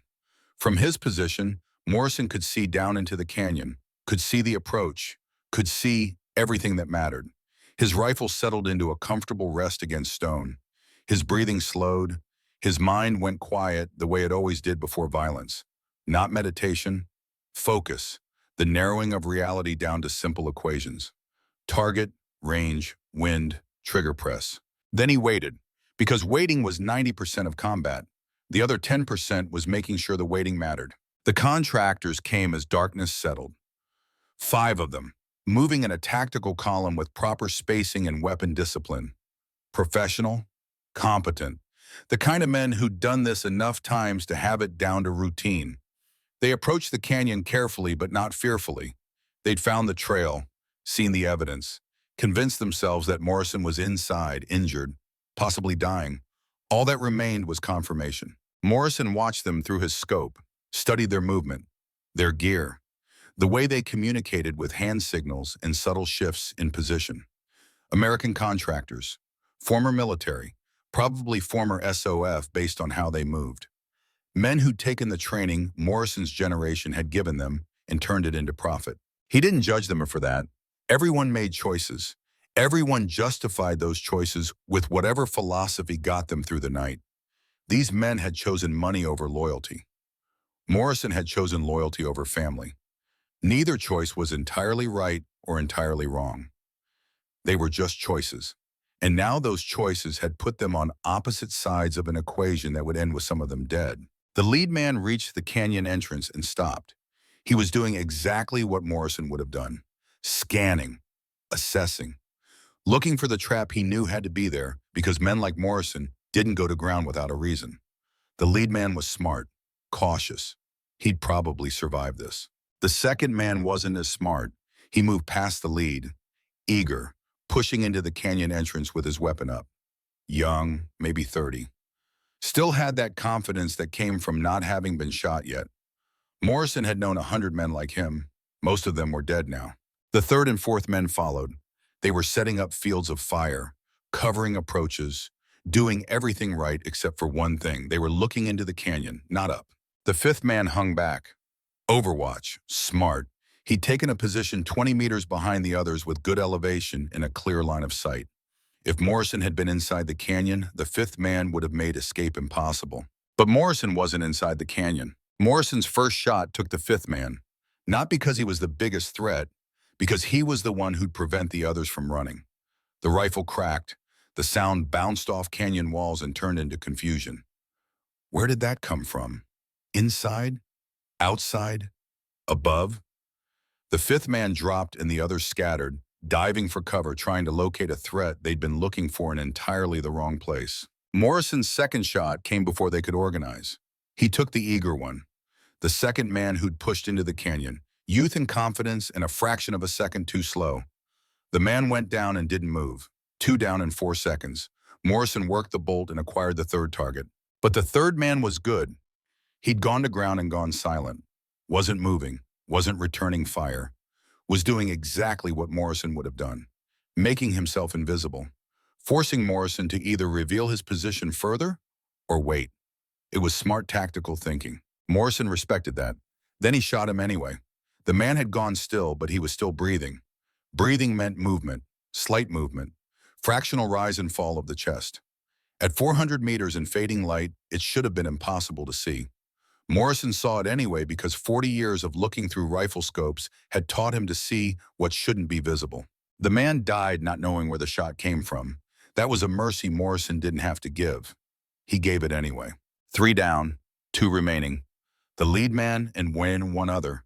They'd found cover now. Real cover. Deep in the canyon where Morrison's angle was wrong. They weren't panicking, weren't shooting blindly, were staying hidden and trying to figure out what had just happened. Morrison gave them 60 seconds. Long enough to think. Long enough to process that their Overwatch was dead and half their team was dead, and whatever intelligence they'd been given about Morrison's condition was catastrophically wrong. Long enough to decide between fighting and running. They chose running. Morrison watched them extract with grudging respect. They moved undercover, used smoke, covered each other's retreat, made it 30 meters before Morrison put a round close enough to encourage faster movement, but not close enough to kill. He wasn't interested in wiping out the team. He was interested in sending a message. The message was simple: I'm alive, I'm not injured, and I'm better at this than you are. The 2 survivors disappeared into the gathering darkness. Morrison didn't pursue. Pursuit was for men with backup and extraction plans. Morrison had neither. He had ammunition and water and the knowledge that he'd just killed 3 American contractors. That was enough to complicate Cross's narrative considerably. After full dark, Morrison climbed down from his position and approached the bodies. He did it carefully despite knowing they were dead. Dead men didn't shoot back, but occasionally they weren't as dead as they looked. Morrison had been the not-as-dead man before. He checked thoroughly. What he found was more valuable than weapons or supplies. The lead contractor, the one Morrison had shot first, carried a satellite phone, ruggedized, military-grade, encrypted but not perfect. Morrison powered it on and scrolled through recent calls. Most were logged only as numbers. One wasn't. One showed a name. Colonel V. Cross, Jock. Morrison stared at that name on the glowing screen. Proof, evidence that Cross was directly communicating with contractors who were hunting an American operator. It wasn't enough to convict. Military operations involve contractors all the time. But it was a thread. Pull it hard enough, and maybe the whole fabric would unravel. Morrison accessed his phone's photo storage, found images that made his jaw tighten. Documents, operational orders, and one photograph that explained everything. The photo showed Vincent Cross shaking hands with Dmitry Volkov. Not recently. This was old. Film quality suggested late 80s or early 90s. Both men younger but recognizable. They were standing in what looked like a formal setting, suits and ties. Behind them, Morrison could just make out Cyrillic text on a banner. Moscow. The photo had been taken in Moscow during the Cold War. When Cross was supposedly running operations against the Soviets, he'd been meeting with a KGB officer who would later become an arms dealer. Meeting him in Moscow, shaking his hand, looking friendly, Morrison's mind raced. This wasn't just a deal made in Laos. This was deeper, longer. Cross and Volkov had a relationship that spanned decades. And Morrison, who'd been at Laos, who'd witnessed Cross letting Volkov go, was living evidence that their relationship had been operational, not circumstantial. That's why Cross wanted him dead. Not because Morrison might talk about one incident in one jungle, because Morrison was proof of a pattern, evidence that Cross had been compromised for 40 years, had been working with foreign assets while wearing an American uniform, had been committing treason so long that it had probably stopped feeling like treason and started feeling like just another day at work. Morrison saved the photo to the phone's memory, encrypted the file, changed the password. Then he powered down the phone and added it to his kit. Evidence, leverage, insurance against whatever Cross did next. From the other bodies, Morrison took what he needed: water, 4 liters, food, energy bars that tasted like cardboard but contained calories, medical supplies, fresh batteries for his radio, and ammunition, not for his rifle. The contractors carried different weapons, but for his sidearm. That brought him up to 5 full magazines, enough for a small war. He dragged the bodies into the canyon and covered them with rocks. Not burial, just concealment, buying time before someone found them. Every hour Cross didn't know what had happened was an hour Morrison could use. Then he moved, not north anymore, east, towards something he'd seen on his mental map. A village, small, maybe 30 structures, 20 kilometers away. Normally, that would be nothing. A day's walk, maybe less. With the heat and his age and the weight of gear, it would take longer. But he'd make it, because the alternative was staying in the open where helicopters could find him. Morrison walked through the night. The stars were so clear and bright they hurt to look at. The kind of sky that made you understand why ancient people saw gods up there. The kind of sky that reminded you how small you were and how the universe didn't care whether you lived or died. He walked anyway, because not caring was mutual. Morrison didn't care what the universe wanted. He cared about what he wanted. And what he wanted was to survive long enough to make Cross answer for 40 years of lies. Around midnight, Morrison saw it. The hallucination, he'd been expecting it, had known that eventually his brain would start manufacturing reality to fill the gaps left by exhaustion and dehydration and stress. What he hadn't expected was who it would choose to show him. His father walked beside him, not old, not dying, young, maybe 25. The age Morrison had been during Laos. The age where you still thought you were immortal and the world made sense, and the good guys won, because that's what good guys did. Morrison didn't speak to the hallucination, didn't acknowledge it, just kept walking. But his father spoke anyway. The voice wasn't real, but Morrison heard it clearly. "You became what I never got to be," his father said. "Old." Morrison kept walking. "That's not a failure, son. That's victory. Every gray hair is a battle you survived. Every scar is a fight you won. Getting old is the prize, don't forget that." "You died at 20, Morrison said before he could stop himself. Before he remembered he was talking to a hallucination. "You didn't get a choice." "No, but you did. And you're still choosing to live. That matters." The hallucination faded. Morrison walked alone again. But the words stayed. Every gray hair is a battle you survived. Morrison had a lot of gray hair, a lot of battles. Maybe his father was right. Maybe getting old was the prize and Morrison had been thinking about it wrong his entire life. Or maybe he was just dehydrated and his brain was misfiring. Either way, the words helped. They kept his feet moving, kept his purpose clear, kept the darkness from feeling quite so absolute. Dawn found Morrison 2 kilometers from the village. He could see it in the distance. Smoke from cooking fires. The movement of people beginning their day. From his vantage point on a low-rise, the village looked peaceful, normal. The kind of place where people lived and bishtal and struggled and survived without any knowledge of American operations or Russian arms dealers or old soldiers trying to stay alive long enough to expose corruption. Morrison studied the village through his rifle scope, looking for threats, for military presence, for anything that suggested this wasn't what it appeared to be.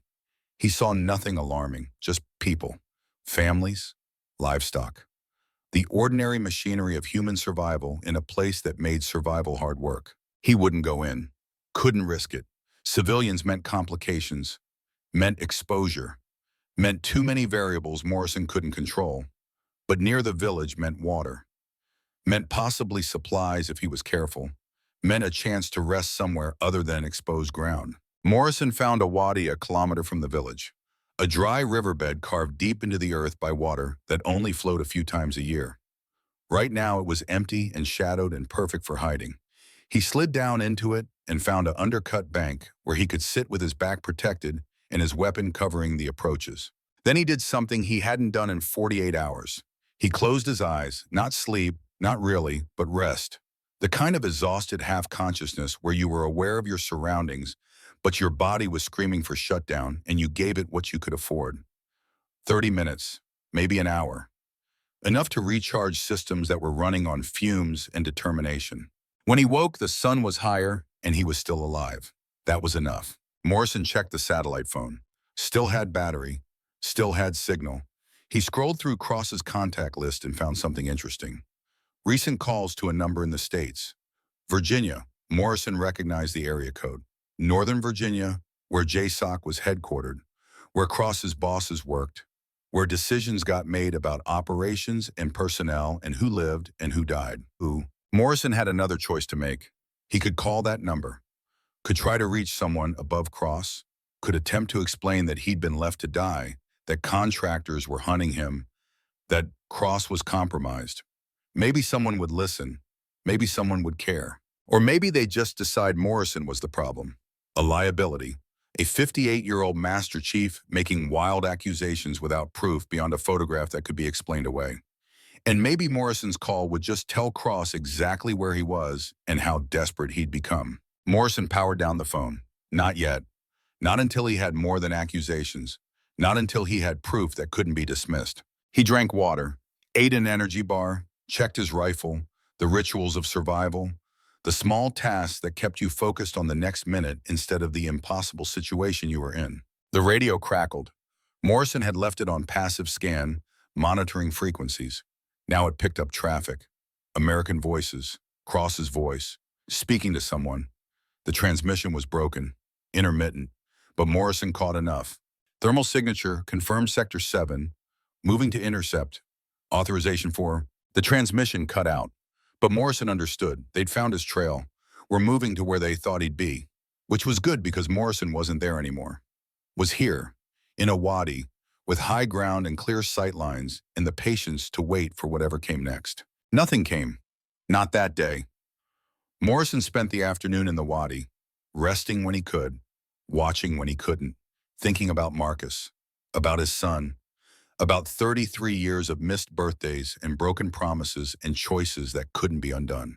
If Morrison survived this, if he made it out, if Cross didn't kill him and the desert didn't kill him and his own body didn't give up, if all of that, then Morrison would find his son, would try to explain, would probably fail because some things couldn't be explained, could only be regretted. But he'd try, because trying was all anyone could do, trying and refusing to die before you'd said what needed saying. The sun set. Stars emerged. Morrison remained in the wadi, and somewhere in the darkness, contractors were searching. Cross was planning, and an old warrior was refusing to be the casualty his superiors had already filed paperwork for. That refusal, Morrison thought, was the most important decision of his life. More important than any mission. More important than any medal. The refusal to die on someone else's schedule. The refusal to be expendable just because someone decided he was. That refusal was what separated warriors from tools. And Morrison had spent enough years being a tool. Now he was going to be something else. He was going to be the ghost that Vincent Cross saw in his nightmares. And ghosts, Morrison knew, were very hard to kill because they were already supposed to be dead. The Joint Operations Center at Camp Lemonnier had settled into the rhythm that followed completed missions. The kind of quiet efficiency where everyone moved with purpose, but no one moved fast. Screens glowed with data that mattered yesterday and would matter tomorrow, but didn't matter right now. Coffee got made and consumed, reports got filed.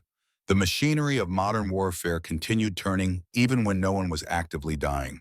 Lieutenant Commander Jack Brennan sat in front of a terminal that wasn't his, reviewing footage that he'd been ordered to stop reviewing 12 hours ago.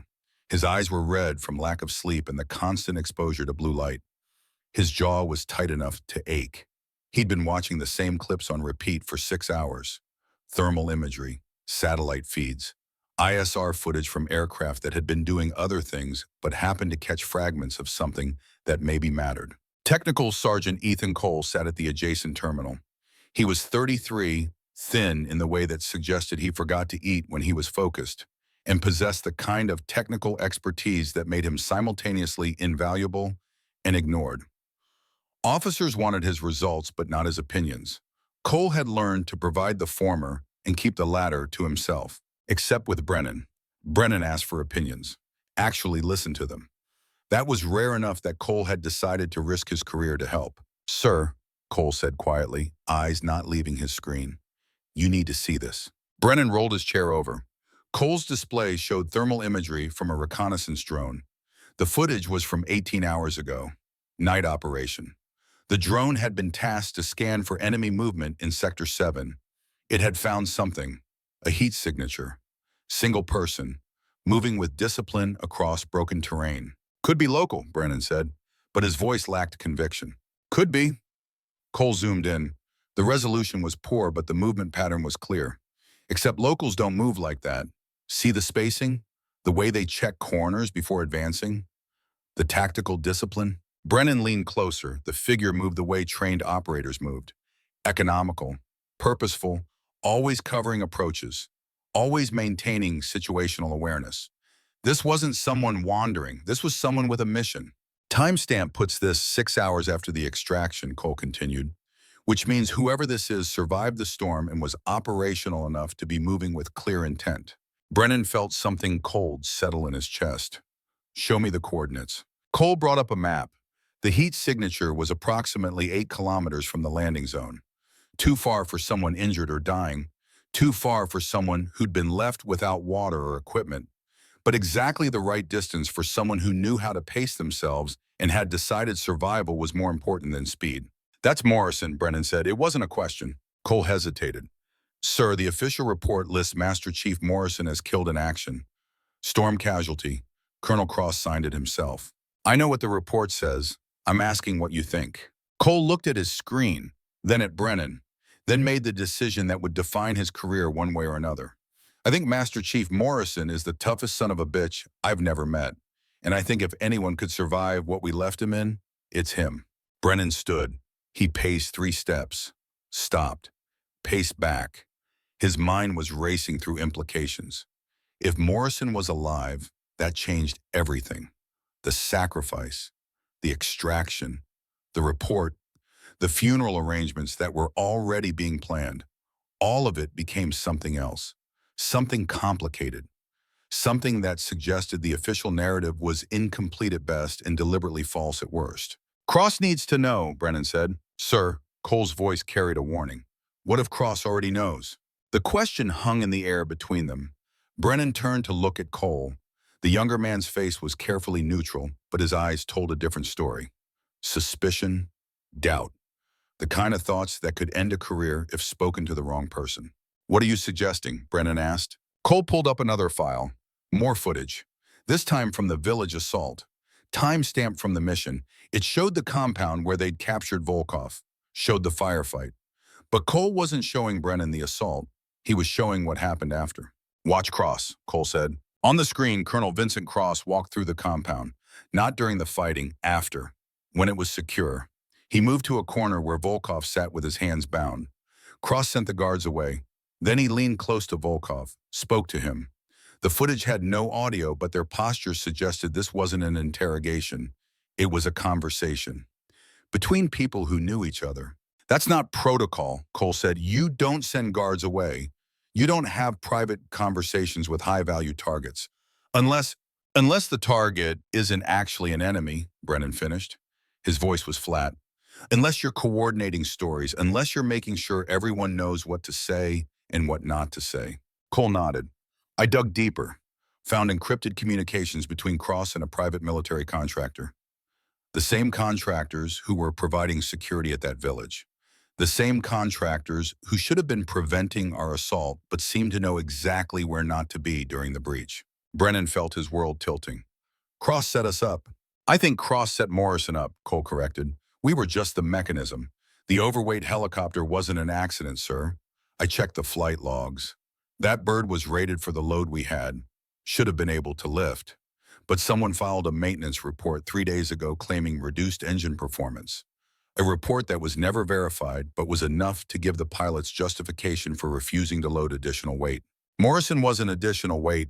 He was primary mission personnel. Exactly. Cole brought up more files. Communication logs, flight manifests, orders that had been amended and re-amended until the final version left just enough ambiguity that when Morrison stayed behind, it could be classified as his choice, his sacrifice, his heroic end. Brennan stared at the evidence accumulating on Cole's screen. Each piece alone was meaningless. Together they formed a picture that made him sick. Cross had engineered Morrison's death, had planned it carefully enough that it would look natural, inevitable. The kind of tragic but honorable end that happens sometimes when old warriors volunteered for one more mission. Why, Brennan asked. Morrison's been loyal to Cross for 40 years. Why kill him? Because loyalty is only valuable when it's controllable, a new voice said. Both men turned. Chief Warrant Officer Marcus Stone stood in the doorway. He'd approached without sound, the way big men learned to move when silence mattered more than size. His face was hard. Behind him stood Petty Officer Noah Rivers. The young communications specialist looked scared but determined. How much did you hear? Brennan asked. Enough. Stone walked into the room. Rivers followed and closed the door. Mallory's going to make it, by the way. Surgeon said he'll keep the leg. He'll meet his daughter. That matters. That's because of Morrison. And Morrison's dead because of Cross, Rivers added. His voice shook slightly, but his eyes were steady. Sir, I intercepted communications. Encrypted channel, contractors reporting to Cross. They found bodies, American contractors, 3 of them, killed in a canyon ambush by someone who knew exactly what they were doing. Brennan felt hope and dread collide in his chest. Morrison. Has to be, Stone said. Cross declared him KIA, but sent contractors to confirm, which means Cross suspected Morrison might have survived. And when those contractors went silent, Cross had to know for certain.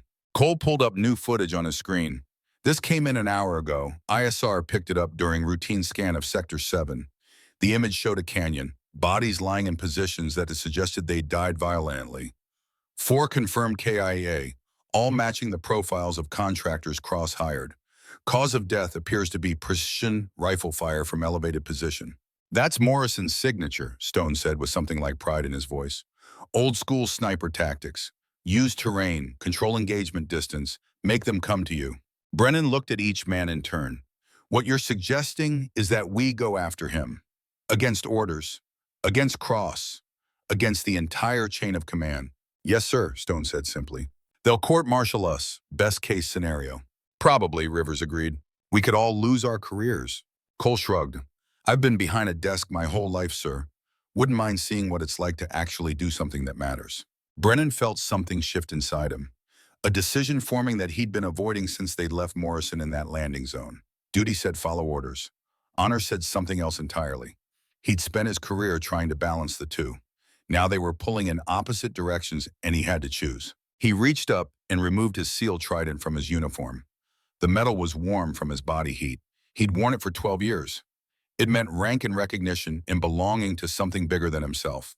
It also meant following orders even when those orders were wrong. Brennan set the trident on the desk. Morrison taught me something at sniper school 3 years ago. He said the difference between being a good operator and being a great one wasn't skill. It was knowing what you were willing to die for. I didn't understand then. I do now. Stone removed his trident, set it beside Brennan's. Morrison's got about 48 hours before his body shuts down. Dehydration, heat exhaustion. Even if he's surviving so far, that clock is running. We go now or we don't go at all. Rivers added his insignia to the growing pile. My dad was Navy, served with Morrison in the 90s. Said Morrison was the kind of master chief who'd carry you 10 miles if you got hit and never mention it afterward. Said men like that were why the rest of us got to come home. Rivers' voice cracked slightly. We left him, sir. We have to go back. Cole looked at his terminal, then at the small pile of insignia, then at Brennan. I can't fly helicopters or shoot rifles, but I can make sure Cross doesn't know where you are until it's too late to stop you. I can scramble his communications, route his orders wrong, buy you time. Brennan felt the weight of the command settle on his shoulders differently than it ever had before. Not the weight of responsibility given by the chain, the weight of responsibility taken by choice. We're about to commit mutiny. You all understand that? Yes, sir, they answered together. And you're willing to throw away your careers for a 58-year-old Master Chief who might already be dead? Stone smiled. It wasn't a happy expression. Sir, we're not throwing away our careers. We're trading them for something more valuable. Self-respect, the ability to look in the mirror without seeing a coward. Morrison didn't leave us. We're not leaving him. Brennan made the decision that would define the rest of his life. Cole, you stay here. Monitor Cross. Tell us what he's doing. Stone, Rivers, with me. We're taking a bird and we're going to get Morrison. He paused, looked at each of them. And if Cross tries to stop us, then we deal with that when it happens. Somewhere in the Sahel, Morrison had no knowledge of any of this. He was operating on the assumption that he was alone, that no help was coming, that survival depended entirely on his own capabilities and the willingness to keep moving when every rational calculation said to stop. He'd left the wadi before dawn. Movement was life. Staying still was death. The village behind him represented risk he couldn't afford. Ahead lay more broken terrain, more canyons, more places where old warriors with rifles could turn geography into advantage. Morrison's water was low, 3/4 of a liter. That was perhaps 4 hours in this heat. Maybe 6 if he stayed in shade and didn't exert himself. But shade was scarce and not exerting himself meant staying vulnerable. So he rationed 3 sips every hour. Enough to prevent shutdown, not enough to feel relief. The satellite phone remained powered off. Its battery was too precious to waste on monitoring communications that wouldn't help him. Morrison had no illusions about calling for rescue. Cross controlled the rescue assets. Any call Morrison made would just tell Cross exactly where he was. Better to stay silent, stay mobile, stay alive through discipline rather than hope. Around midday, Morrison found another canyon system. Deeper than the last, more complex. Water had carved these channels over millennia, creating a maze of passages and dead ends and hidden spaces. Morrison studied it from a distance with tactical appreciation. This was ground where a single man could hold off a platoon if he was smart and patient and willing to use every advantage the terrain offered. He was all of those things. Morrison descended into the canyon as the sun reached its apex. The temperature dropped 20 degrees in the first 10 meters, 30 more by the time he reached the canyon floor. It was still hot, but it was survivable hot, the kind that killed you slowly instead of quickly. He found water, not much. A seep from the canyon wall that collected in a depression, barely large enough to cup his hands into. Morrison filtered it through cloth, waited for it to drip into his canteen with the patience of a man who understood that rushing achieved nothing. When he'd collected half a liter, he drank 3 careful swallows. Then he forced himself to stop and save the rest. While he waited for more water to accumulate, Morrison's radio crackled. He'd left it on passive scan again. Now it picked up fragments of transmission. American voices, not Cross this time. Someone younger. Someone Morrison thought he recognized. The signal faded in and out, too broken to understand. But the fact that it was there at all meant someone was transmitting. Someone was looking. Whether they were looking to rescue him or confirm his death, Morrison didn't know. He couldn't afford to assume the former and couldn't risk responding to find out. He powered the radio down, saved the battery. Sound discipline was survival. The desert was quiet enough that radio transmissions could be detected from kilometers away. Morrison wasn't going to announce his position until he was ready for whatever response that announcement brought. The afternoon heat built. Morrison found a position deep in the canyon where shadow pooled and stayed. He settled in with his rifle across his lap and his back against stone that held coolness from the night before. Not rest, overwatch, scanning approaches, staying ready. That's when he saw them. Movement on the canyon rim, 300 meters away. 2 figures, moving carefully, checking sight lines before advancing. These weren't contractors. The postures were wrong. These were military. American military based on the gear silhouettes Morrison could just make out against the bright sky. Morrison's first instinct was to hide, become invisible, let them pass. But something made him pause. Something about how they moved. The lead figure had a distinctive gait, compensating for an old injury, right leg slightly favored. Morrison had seen that gait before. Lieutenant Commander Jack Brennan. Morrison's mind raced. Brennan was here, in the Sahel, in this canyon, looking for something, looking for him, maybe. But why? And was he here under Cross's orders or despite them? Morrison stayed hidden, watched. The 2 figures descended into the canyon, Brennan in the lead. Behind him, moving with the cautious competence of someone trained but not yet experienced, was Petty Officer Rivers. No sign of anyone else, just 2 men, exposed, vulnerable, either incredibly brave or incredibly stupid. They reached the canyon floor and stopped. Brennan said something to Rivers, too quiet for Morrison to hear. Rivers nodded and took up a security position. Brennan continued forward alone, walking into the canyon like he didn't fear ambush, like he expected to find a friend instead of an enemy. Morrison made a decision. He keyed his radio, set it to the frequency Brennan's team used during operations, transmitted for half a second. Just a carrier wave. No voice, no message.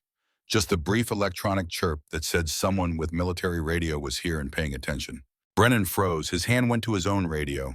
He didn't key it, didn't speak, just stood very still and listened. After 30 seconds, he moved again. This time not deeper into the canyon, but to the side, taking cover, going tactical. He called Rivers over with a hand signal. Both men disappeared behind a rock formation. Morrison keyed his radio again.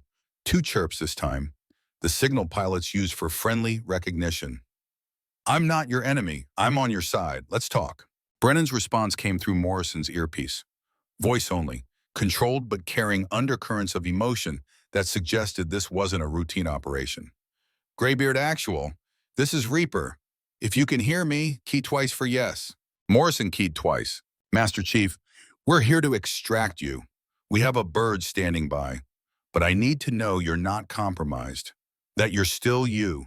Key once if you're under duress. Key twice if you're free and clear. Morrison thought about that. Under duress covered a lot of ground.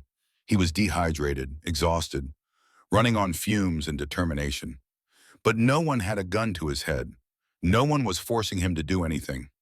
He was as free as a man could be when declared dead by his own chain of command. He keyed twice. Copy that, Brennan sounded relieved. Sir, I'm going to show myself. Don't shoot me. Stone would never let me hear the end of it. Brennan stepped out from cover, hands visible, weapon slung, the posture of a man trying to appear non-threatening while remaining ready if things went wrong. He walked forward 10 meters, stopped, looked directly at the shadow where Morrison was hidden. I know you're there, Master Chief. Thermal signature gave you away 5 minutes ago. Cole's been tracking you through satellite feeds. Took us 18 hours to get here. Took him 6 hours to convince me you were alive. Morrison didn't move. Cross know you're here? No, sir. Cross thinks you're dead. He filed the paperwork. Your son's been notified. Funeral arrangements are being made. Brennan paused. And we decided that was unacceptable.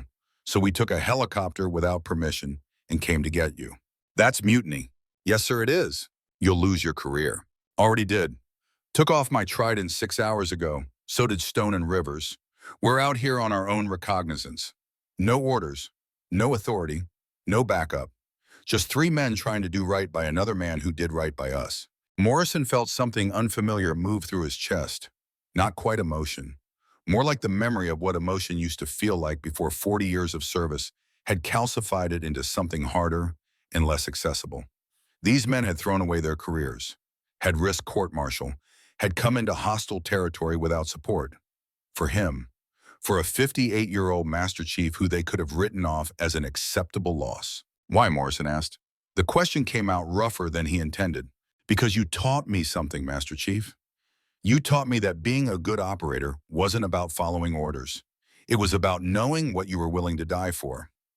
Well, I figured it out. I'm willing to die trying to bring you home. That feels like a better reason than most of the things I've done in uniform. Morrison stepped out of shadow. Let Brennan see him fully for the first time. Brennan's expression didn't change, but Morrison saw his eyes widen slightly. Morrison knew what he looked like. 3 days in the desert without adequate water or sleep. Face burned by sun and scoured by sand. Uniform torn, gear jury-rigged. The kind of appearance that suggested survival had been achieved through sheer refusal to die rather than any particular plan. You look like hell, sir, Brennan said. Feel worse. Morrison walked forward, legs protesting, back screaming, 58 years of accumulated damage making themselves known. How's Mallory? He's going to make it. Keep his leg. Meet his daughter. The surgeon said another 10 minutes and he would have bled out. You saved his life. Then it was worth it. Cross doesn't think so. Cross thinks you're a loose end that needs cleaning up. Brennan pulled out a tablet, showed Morrison footage. Communications logs. The photograph from the satellite phone Morrison had taken from the dead contractor. Cole found all of it. Cross and Volkov. 40 years of cooperation. Money, arms, intelligence trading. You're the only witness who can prove the relationship goes back to the Cold War. That's why Cross wants you dead. Morrison looked at the evidence, felt that familiar cold anger settle deeper into his bones. Then let's make sure Cross doesn't get what he wants. Stone emerged from another approach. He moved quietly for a man his size. Master Chief, good to see you're not dead. Good to not be dead. We've got a bird 5 kilometers east. Pilot's name is Torres. He's aware this is unauthorized, but he's willing anyway. Says he owes you from Ramadi. Something about covering him during a downed pilot rescue. Morrison remembered. 13 years ago. Torres had been a door gunner then. Young and scared and trying to hold it together while his aircraft took fire. Morrison had provided overwatch until rescue arrived. Had never mentioned it afterward because that was the job. Apparently Torres remembered anyway.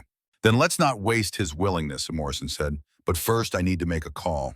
Brennan looked puzzled. Sir? Morrison pulled out the satellite phone he'd taken from the contractor, powered it on, found Cross's number in the recent calls. Cross thinks I'm dead. Time to tell him otherwise. Master Chief, that'll tell him exactly where you are. I know, but it'll also tell him I have evidence, that I've survived his attempts to kill me, and that I'm coming for him. Men like Cross, they're used to controlling situations. Let's see how he handles losing control. Morrison placed the call. It rang twice before Cross answered. His voice was composed, professional. This line is secure. Identify yourself. Hello, Vincent? The pause that followed was long enough that Morrison thought the connection had dropped. Then Cross spoke again. His voice had changed. Gone was the professional calm. What replaced it was something colder.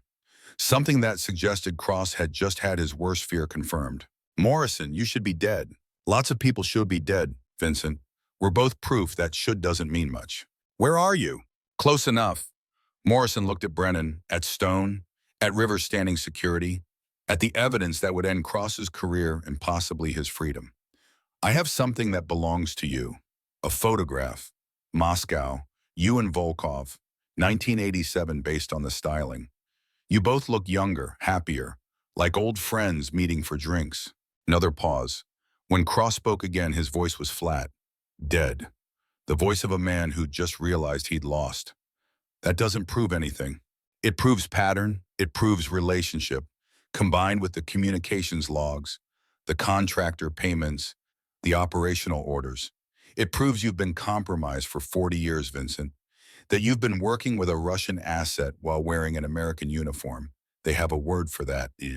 Treason, Cross said quietly. They'd call it treason. Yes, they would. You can't prove any of this, Morrison. You're a 58-year-old Master Chief who disobeyed orders and got himself stranded in the desert. You're making accusations without evidence, without credibility, without anyone who will believe you. I have the photograph, which I can explain as intelligence work, meeting assets, building networks. Everything I did was authorized at some level. You know how black operations work. Plausible deniability. I'm covered. Morrison smiled without humor. Then you have nothing to worry about. So why did you send contractors to kill me? Why declare me KIA before confirming my death? Why this conversation? No answer. Morrison continued. Because you know I'm right. You know that photograph combined with testimony from someone who was at Laos changes the narrative. Makes it harder to dismiss. Makes people ask questions you don't want asked. What do you want, Morrison? I want 40 years back. I want the career I gave you. I want the family I sacrificed. I want a lot of things I can't have. Morrison's voice went hard. But I'll settle for you answering for what you did, for standing in front of people who matter and explaining why you tried to kill an American operator, why you've been trading secrets with foreign assets, why everything I believed about service and honor was a lie you told to keep me loyal. You were always loyal, Cross said. Something in his voice shifted, almost became human. That was your weakness, Doc. You believed, you trusted, you never questioned.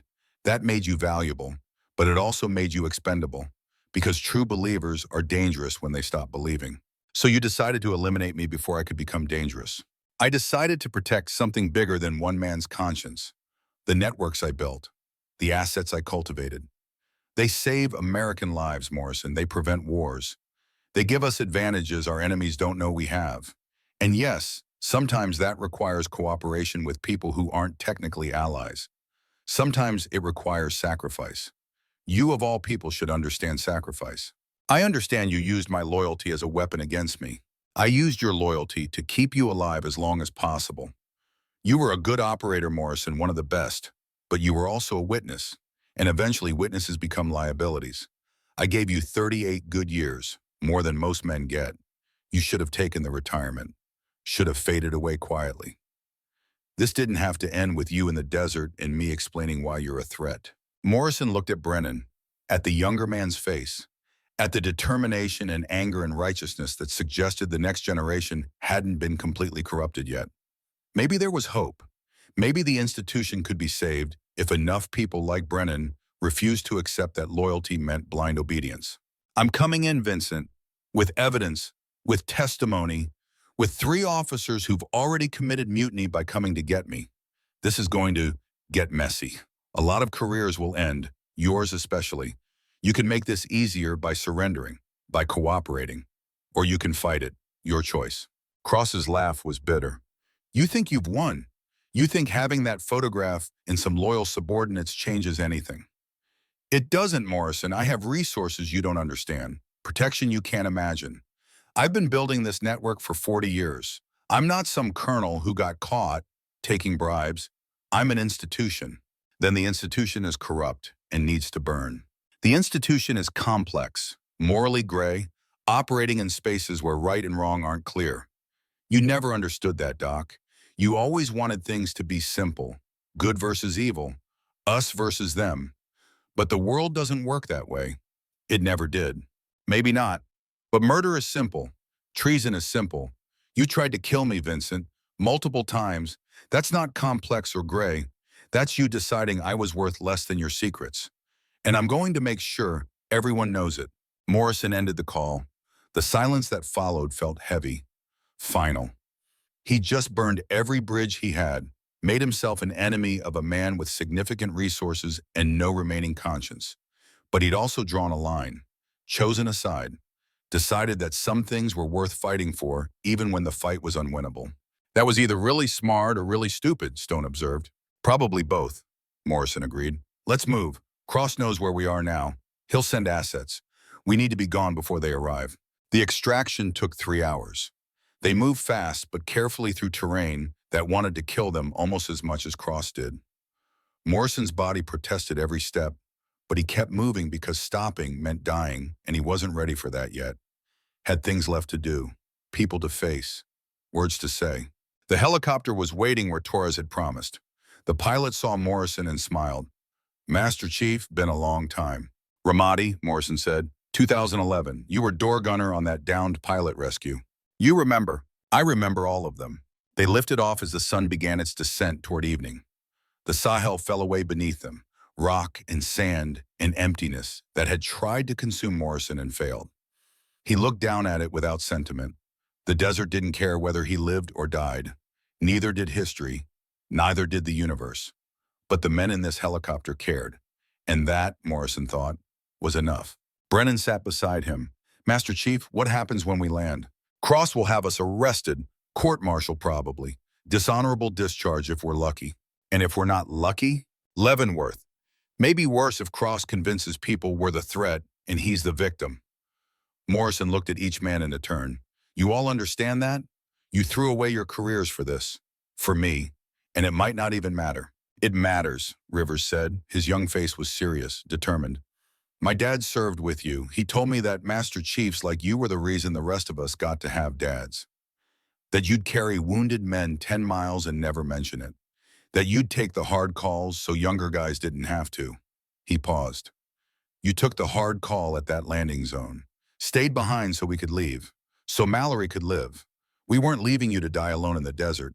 That's not who we are. Stone nodded. Besides, sir, we're SEALs. They train us to do the impossible. They just never specified it had to be authorized. Torres called back from the cockpit. Colonel Cross is trying to reach me on command net, ordering me to return to base immediately, ordering me to land and surrender passengers for arrest. What are you going to do? Brennan asked. Torres smiled. I'm going to have radio trouble. Terrible reception out here. Can't hear a thing. He switched off the command net. Master Chief, you gave me 40 extra years with my wife and kids when you covered that rescue in Ramadi. Figure I owe you about 40 minutes of radio silence. That enough time to figure out a plan? Morrison felt that unfamiliar sensation again. Something warm in his chest. Something that might have been hope, or might have been gratitude, or might have been the simple recognition that not everyone was corrupt. That some people still understood loyalty meant protecting each other, not protecting institutions. That'll do, Morrison said. That'll do fine.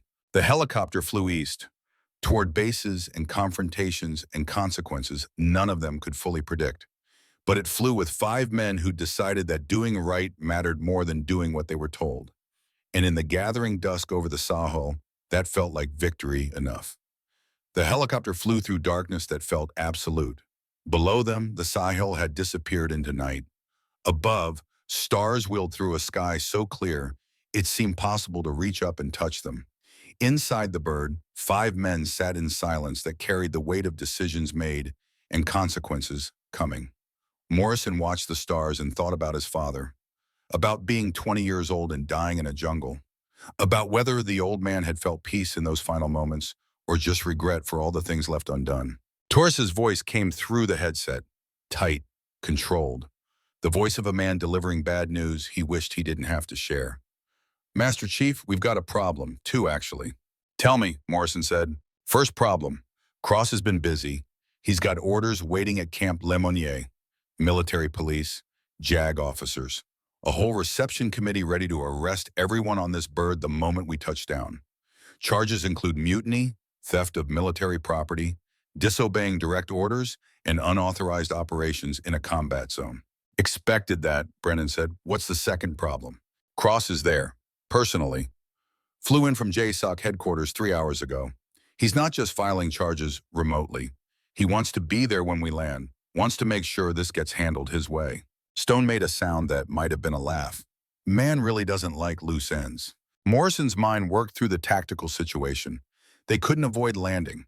The helicopter didn't have fuel to go anywhere else. They couldn't fight their way out.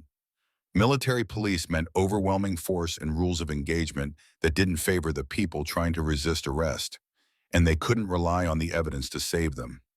Cross had 40 years of practice explaining away inconvenient truths. A photograph and some communications logs wouldn't be enough if Cross controlled the narrative, which meant Morrison needed to change who controlled the narrative. Torres, Morrison said, before we land, I need you to do something. Send a message, encrypted, not through military channels, through civilian satellite network. Can you do that?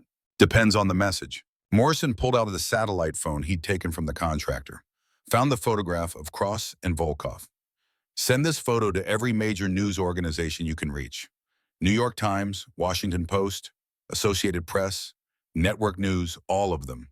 Include coordinates, timestamp, everything that proves this is real and recent. Sir, that's classified material. That's a federal crime just transmitting it. We're already facing court-martial for mutiny. Adding one more charge won't make much difference, but it will make it very hard for Cross to make this disappear. You can't bury what's already public. Torres thought about that, then his hands moved over his communications panel. Sending now. Encrypted burst transmission. They'll have it in 30 seconds. He paused. Master Chief, you know this burns everything, right? Not just Cross, the whole operation, all the networks he built, all the assets. People will die because of this. Intelligence relationships will collapse. It's not just taking down one corrupt officer, it's exposing an entire apparatus. Good, Morrison said. His voice was flat, final. If the apparatus requires corruption to function, then it needs to burn. Let the next generation build something better. The transmission went out. Invisible electromagnetic waves carrying information that would change careers and end investigations and force conversations that powerful people had been avoiding for decades. Morrison felt no satisfaction, no triumph, just the cold certainty that he'd done what needed doing even if the cost was high. Brennan looked at him. Sir, Cross is going to know that was you. He's going to come at you with everything he has. I'm counting on it. If Cross is focused on me, he's not focused on controlling the story. He'll make mistakes. Angry men always do. Or he'll just have you killed, quietly, before you can testify. Morrison smiled without humor. Then I better make sure I'm not alone when we meet. The helicopter descended toward Camp Lemonnier. Morrison could see lights below, the base glowing in the darkness like a small city. Somewhere down there, Cross was waiting. Military police were waiting. The machinery of military justice was preparing to process 5 men who'd violated every regulation in the book. And Morrison was flying directly into it because running wasn't an option and hiding was just a slower way to die. The skids touched concrete. Torres powered down the engines, the rotor slowed, and in the sudden quiet, Morrison could hear his own heart beating. Steady, calm, not the racing pulse of fear, but the measured rhythm of a man who'd made peace with whatever came next. The door opened. Light flooded in. Morrison's eyes adjusted and he saw them. 12 military police, weapons raised, positioned with tactical precision that suggested they expected resistance. Behind them stood a figure in dress uniform. Colonel Vincent Cross, 65 years old and looking every year of it under the harsh floodlights. His face was composed, but Morrison knew him well enough to see the cracks. The tightness around the eyes, the set of the jaw. Cross was scared, trying not to show it, failing. Morrison stepped out first, hands visible, no sudden movements. Behind him, Brennan and the others followed with the same careful control. This wasn't the time for heroics. This was the time for discipline. A military police captain stepped forward, young, mid-30s, face showing neither sympathy nor hostility, just professional neutrality. Master Chief Daniel Morrison, you are under arrest for mutiny, theft of military property, and disobeying direct orders. You have the right to remain silent. You have the right to legal counsel. Do you understand these rights? I do, Morrison said. Do you wish to make a statement at this time? I do. I wish to state that Colonel Vincent Cross, standing approximately 20 meters behind you, has been compromised by foreign assets for 40 years. That he attempted to have me killed to prevent exposure of his relationship with Russian arms dealer Dmitry Volkov. That he orchestrated my abandonment in the Sahel and declared me killed in action while simultaneously ordering contractors to confirm my death through direct action. And that evidence of all of this has been transmitted to civilian news organizations and will be made public within the hour. The MP captain's expression didn't change, but Morrison saw his eyes flick toward Cross. Saw the moment of uncertainty, the recognition that this wasn't a simple case of insubordination. This was complicated, political, the kind of case that ended careers regardless of which side you were on. Cross stepped forward. His voice carried the absolute authority of rank and long practice at command. Captain, ignore everything this man says. Master Chief Morrison has been through severe trauma, exposure, dehydration, possible traumatic brain injury. He's not in his right mind. I want him taken to medical immediately. Full psychiatric evaluation. And I want these other men separated and held for interrogation. Sir, the captain said carefully, I've been ordered to take them into custody. Those orders came from you. But Master Chief Morrison's allegations are serious. If there's any truth to them, then the chain of custody becomes complicated. I'm going to need to contact JAG before proceeding. Cross's face went hard. Captain, I am your commanding officer. I am giving you a direct order. Take these men into custody, now. The captain hesitated. Morrison saw it. The moment where a young officer had to choose between following orders and following conscience. Between doing what he was told and doing what was right. The defining moment that shaped the kind of man you became. Before the captain could respond, another helicopter appeared. Not from the direction Morrison's bird had come. From the south, flying fast and low, it settled onto the tarmac 50 meters away. The door opened and figures emerged. Not military police, civilians. Men and women in suits carrying briefcases and moving with the purposeful efficiency of federal agents. Cross saw them and Morrison watched color drain from his face. Who authorized them to be here? The lead agent approached. She was mid-40s, African-American, with eyes that suggested she'd seen enough lies to recognize truth when she heard it. Colonel Cross, I'm Special Agent Williams, Naval Criminal Investigative Service. We've been monitoring communications from this base for the last 6 hours. We've also received evidence from multiple civilian news sources regarding your relationship with foreign national Dmitry Volkov. We have questions, a lot of them. I don't answer to NCIS, Cross said. His voice was cold, but Morrison heard the edge in it, fear trying to sound like authority. I'm JSOC. My operations are classified above your clearance level. You have no jurisdiction here. Actually, Colonel, we do, because you're not running an operation right now. You're a person of interest in a criminal investigation.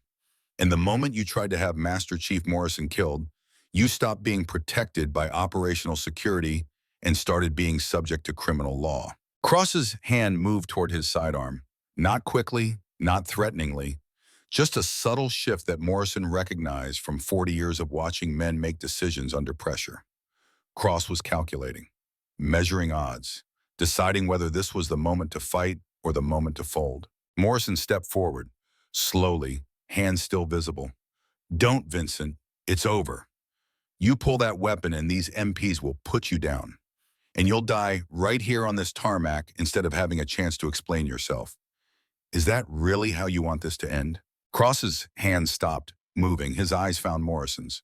They stood there for a long moment, Two old warriors who'd spent 40 years on the same side and had somehow ended up on opposite ones.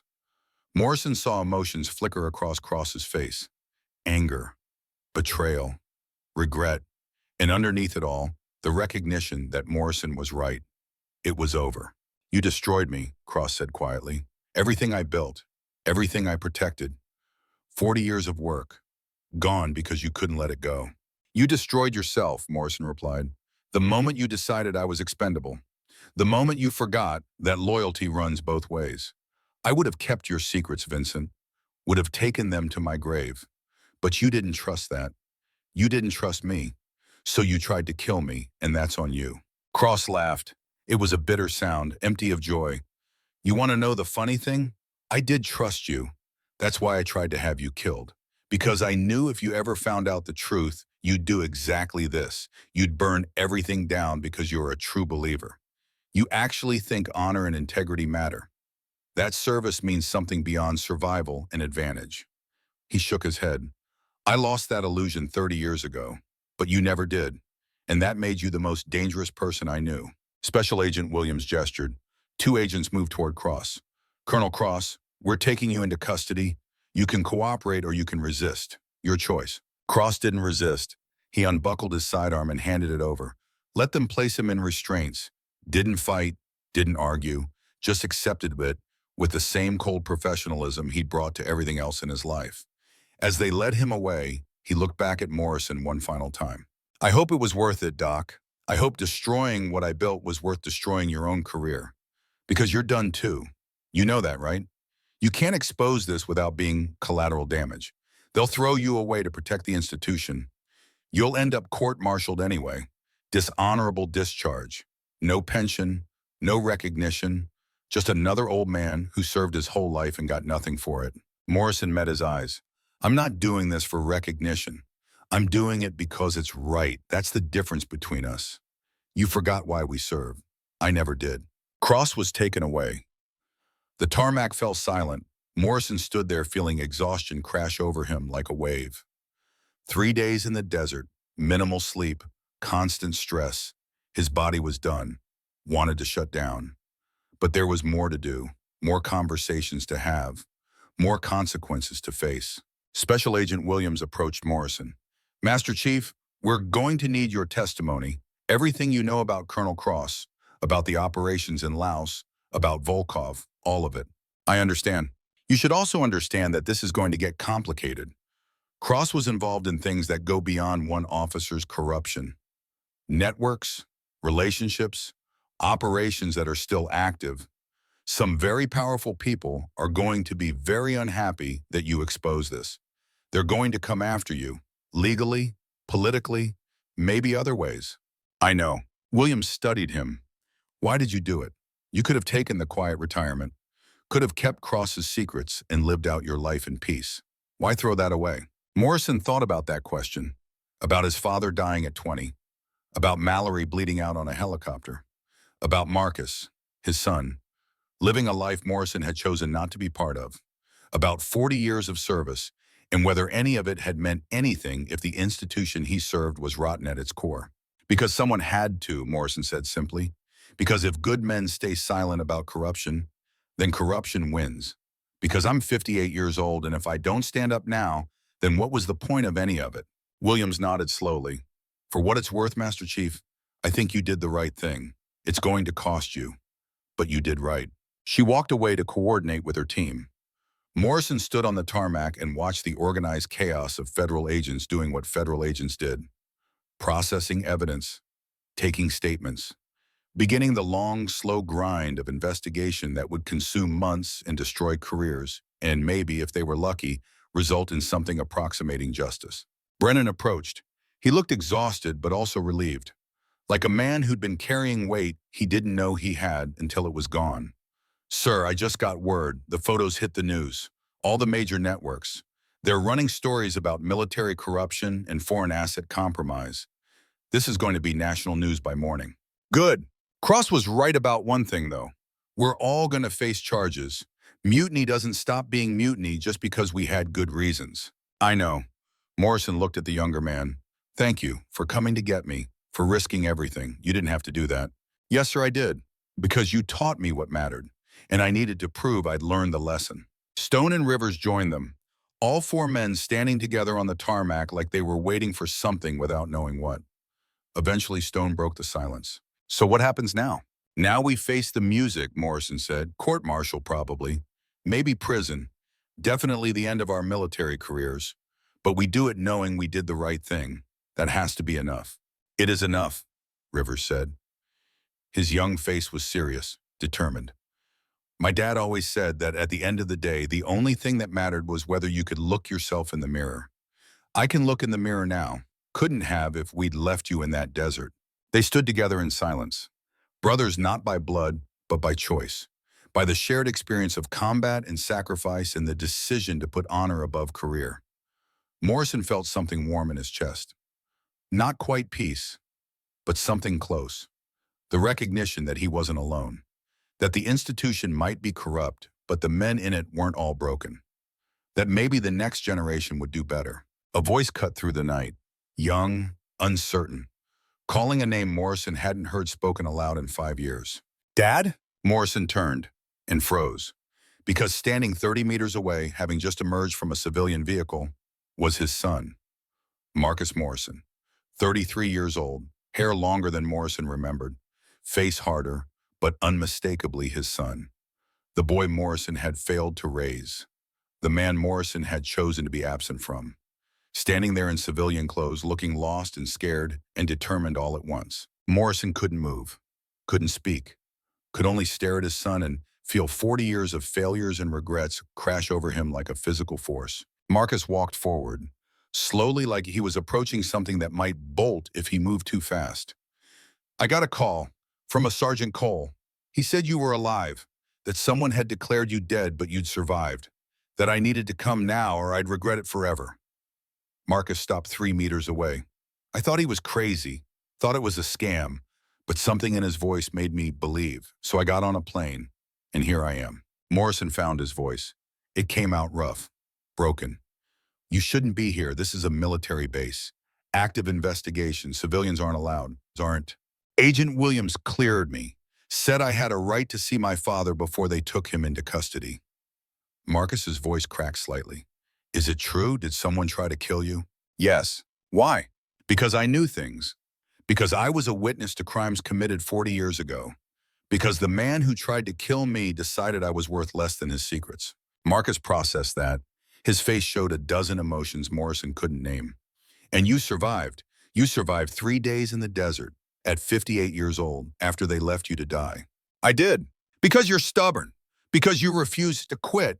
Because that's who you are. Marcus's voice was getting louder, angrier. That's who you've always been. The man who refuses to quit, who keeps going no matter what, who'll carry wounded men 10 miles and sacrifice himself to save his team and survive impossible situations because giving up isn't in your vocabulary. Morrison didn't know what to say to that, didn't know if it was accusation or acknowledgement or something else entirely. Marcus continued, his voice breaking. And I hated you for that, hated that you do all of that for the military, for strangers, for a mission, but you couldn't do it for us. Couldn't be there for Ma. Couldn't be there for Mato. I used to think that meant you didn't love us, that we weren't worth fighting for the way everything else was. Marcus, but then I got older, watched the news, saw what was happening in the world, and I started to understand that maybe you were fighting for us, just in a way I couldn't see. That maybe every mission you went on, every time you chose duty over family, you were trying to make the world safer for me, for people like me. And maybe I was being selfish. Maybe I was asking you to choose between me and everyone else. And you chose everyone else because that's what good men do. Morrison felt something break inside his chest. Something that had been frozen for 33 years suddenly thawing, and the pain was almost unbearable. I made the wrong choice. I should have been there. Should have been your father instead of being everyone else's protector. I'm sorry, son. I'm so sorry. Marcus closed the distance between them. I didn't come here for an apology, Dad. I came here because Sergeant Cole told me you were alive and might not be for much longer. And I realized that I'd spent 5 years being angry at you, 5 years not talking to you, and if you died, If I let you die without telling you something, I'd regret it forever. Tell me what? Marcus's voice was barely a whisper. That I'm proud of you. That I don't understand everything you did. That I'm still angry about a lot of it. But that I'm proud you're my father. That what you did today, exposing corruption even though it cost you everything, that's the man I always knew you were. The man who does the right thing even when it's hard, even when it destroys him. Morrison felt tears on his face. He hadn't cried in 40 years, hadn't let himself. Warriors didn't cry, but apparently old men did. Apparently fathers did when their sons forgave them for sins they didn't deserve forgiveness for. He pulled Marcus into an embrace. His son was taller than he remembered, stronger, a man now, not the boy Morrison had left behind. And Marcus hugged him back, held on like he was afraid if he let go, Morrison would disappear again. They stood like that for a long time. Father and son, both damaged, both carrying regrets, but together for the first time in 5 years. And maybe that was enough. Maybe that was all anyone could ask for. When they finally separated, Morrison saw that Brennan and Stone and Rivers had walked away, given them privacy. That small gesture of respect meant more than Morrison could express. Marcus wiped his eyes, tried to smile. So what happens now? Now I face a court-martial. Probably get convicted, maybe go to prison. Definitely lose everything I've worked for. Was it worth it? Morrison thought about that. About crossing restraints. About evidence being processed. About stories hitting the news. About a corrupt system finally being exposed. About standing here with his son for the first time in 5 years. Yes, Morrison said. It was worth it. Marcus nodded. Then I'll be there at the court-martial. Every day, front row, because you were there for everyone else your whole life, time someone was there for you. Morrison couldn't speak, could only nod.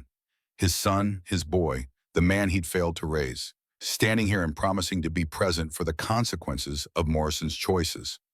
That was more than Morrison deserved, more than he'd earned, but he'd take it anyway because refusing would hurt Marcus worse than accepting. Special Agent Williams approached. Master Chief, we need to begin the debriefing. It's going to be a long night. Morrison looked at his son. Will you stay? As long as they let me, Marcus said. I'm not leaving again, Dad. Not this time. They walked together toward the operations center. Morrison limping from exhaustion and injury, Marcus staying close. And behind them, the sun was beginning to rise over the Sahel. Dawn coming to Africa like it had every day for millions of years. Indifferent to human drama. Indifferent to corruption exposed and careers destroyed and fathers reconciling with sons. But Morrison noticed it anyway. Noticed the light, the warmth, the promise of another day. He'd survived 3 days that should have killed him, had exposed corruption that should have stayed buried, had reconnected with a son he'd thought was lost forever. That wasn't justice. Justice would take months or years, might never come at all if enough powerful people decided to protect their own. But it was something. It was vindication. It was the knowledge that he'd done the right thing even when the cost was high. Morrison spent the next 16 hours giving testimony. Every operation he could remember, every conversation with Cross, every piece of evidence he'd collected. The NCIS agents recorded everything, took notes, asked questions that suggested they were building a case that would take down more than just Cross. A whole network, decades of corruption. And Morrison was the linchpin, the witness who'd been there, who remembered, who refused to stay silent. When it was finally done, when the agents had everything they needed, Williams approached him one more time. Master Chief, you should know, the court-martial for you and your team has been postponed. Indefinitely. JAG is reviewing whether the charges can proceed given that your actions directly led to exposing criminal activity. There's precedent for dropping charges when service members violate regulations to prevent greater harm. We still committed mutiny, Morrison said. You did, but you also exposed treason. The scales are being weighed. It'll take time, but I wanted you to know that not everyone thinks you should be punished for doing the right thing. Morrison nodded, too tired to feel relief or hope or anything except exhaustion. Thank you. Thank you, Master Chief, for 40 years of service and for having the courage to burn down what needed burning. Morrison left the operations center as morning turned to afternoon. Found Marcus waiting outside. His son had stayed the entire time. 16 hours, just sitting there, being present, the way Morrison never had been. Let's go home, Marcus said. I don't have a home, just an apartment in San Diego with furniture I barely use. Then come to Portland. Stay with me, at least until this gets sorted out. You can meet your grandkids. Yeah, kids, plural, twin daughters, 4 years old. I didn't tell you because we weren't speaking, but they exist and they should know their grandfather. Morrison felt something in his chest. Grandkids, family, a reason to survive that wasn't about mission or duty or institution. Just people, his people, waiting for him. I'd like that. They walked together across the base, toward the terminal, toward civilian life, toward whatever came next. Behind them, the military justice system would grind forward. Cross would face trial, networks would be exposed, careers would end. History would judge whether Morrison's actions were heroic or treasonous or somewhere in between. But Morrison didn't care about history's judgment anymore. He cared about his son walking beside him, about granddaughters he'd never met, about the chance to be present for what remained of his life instead of absent for missions that would continue with or without him. They boarded a civilian flight to Portland. Morrison sat by the window and watched Africa fall away below. Watched the continent that had tried to kill him become distance and memory. And then they were over ocean, over water that stretched to horizons Morrison couldn't see, heading toward America, toward home, toward something that felt like redemption, even if he didn't deserve it.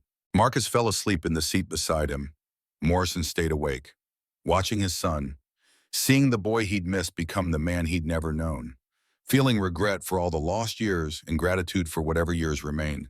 The plane flew on, and in seat 23C, Master Chief Daniel Morrison closed his eyes and thought about his father, about being 20 years old and dying before you'd lived, about getting to 58 and having a chance to fix what you'd broken. His father never got to that chance, never got to reconcile with the people he'd left behind, never got to be old.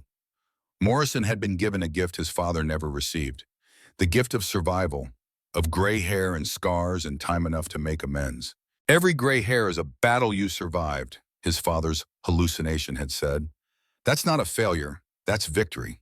Morrison believed that now, believed that getting old wasn't something to regret, it was something to celebrate.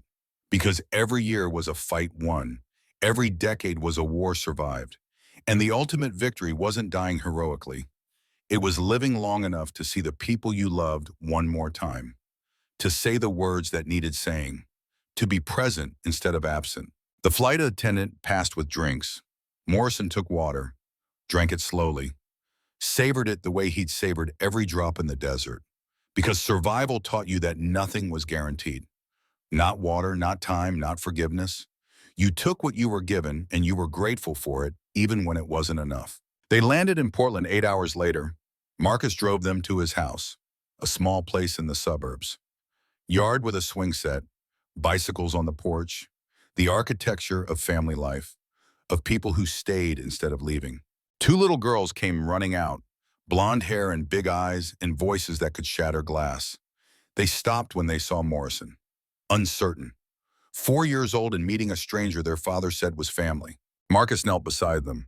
Girls, this is your grandfather, my dad. He's been away a long time, but he's here now. The girls studied Morrison. He knew what they saw. An old man, scarred and weathered, face showing 58 hard years. Nothing about him suggested grandfather. Nothing about him suggested safe or warm or present. Then the braver of the 2 girls walked forward. You're really old. Morrison smiled. First genuine smile in weeks, maybe months. I am really old. That's because I'm really stubborn. Dad says you're a hero. Your dad is kind. Are you going to leave again? Morrison looked at Marcus, at his son, at the question in his son's eyes, at the hope and fear and the weight of 33 years of disappointment. No, Morrison said, I'm not leaving again. I'm staying right here, as long as you'll have me. The girl thought about that. Then she took Morrison's hand. Her palm was tiny, warm, trusting in a way Morrison didn't deserve. Okay, you can stay, but you have to play tea party. I can do that. She led him inside. Morrison followed, and behind him Marcus stood on the porch with tears on his face and watched his father walk into a house that smelled like home. Watched an old warrior finally lay down his rifle. Watched a man who'd been absent for decades choose to be present for whatever time remained. The door closed.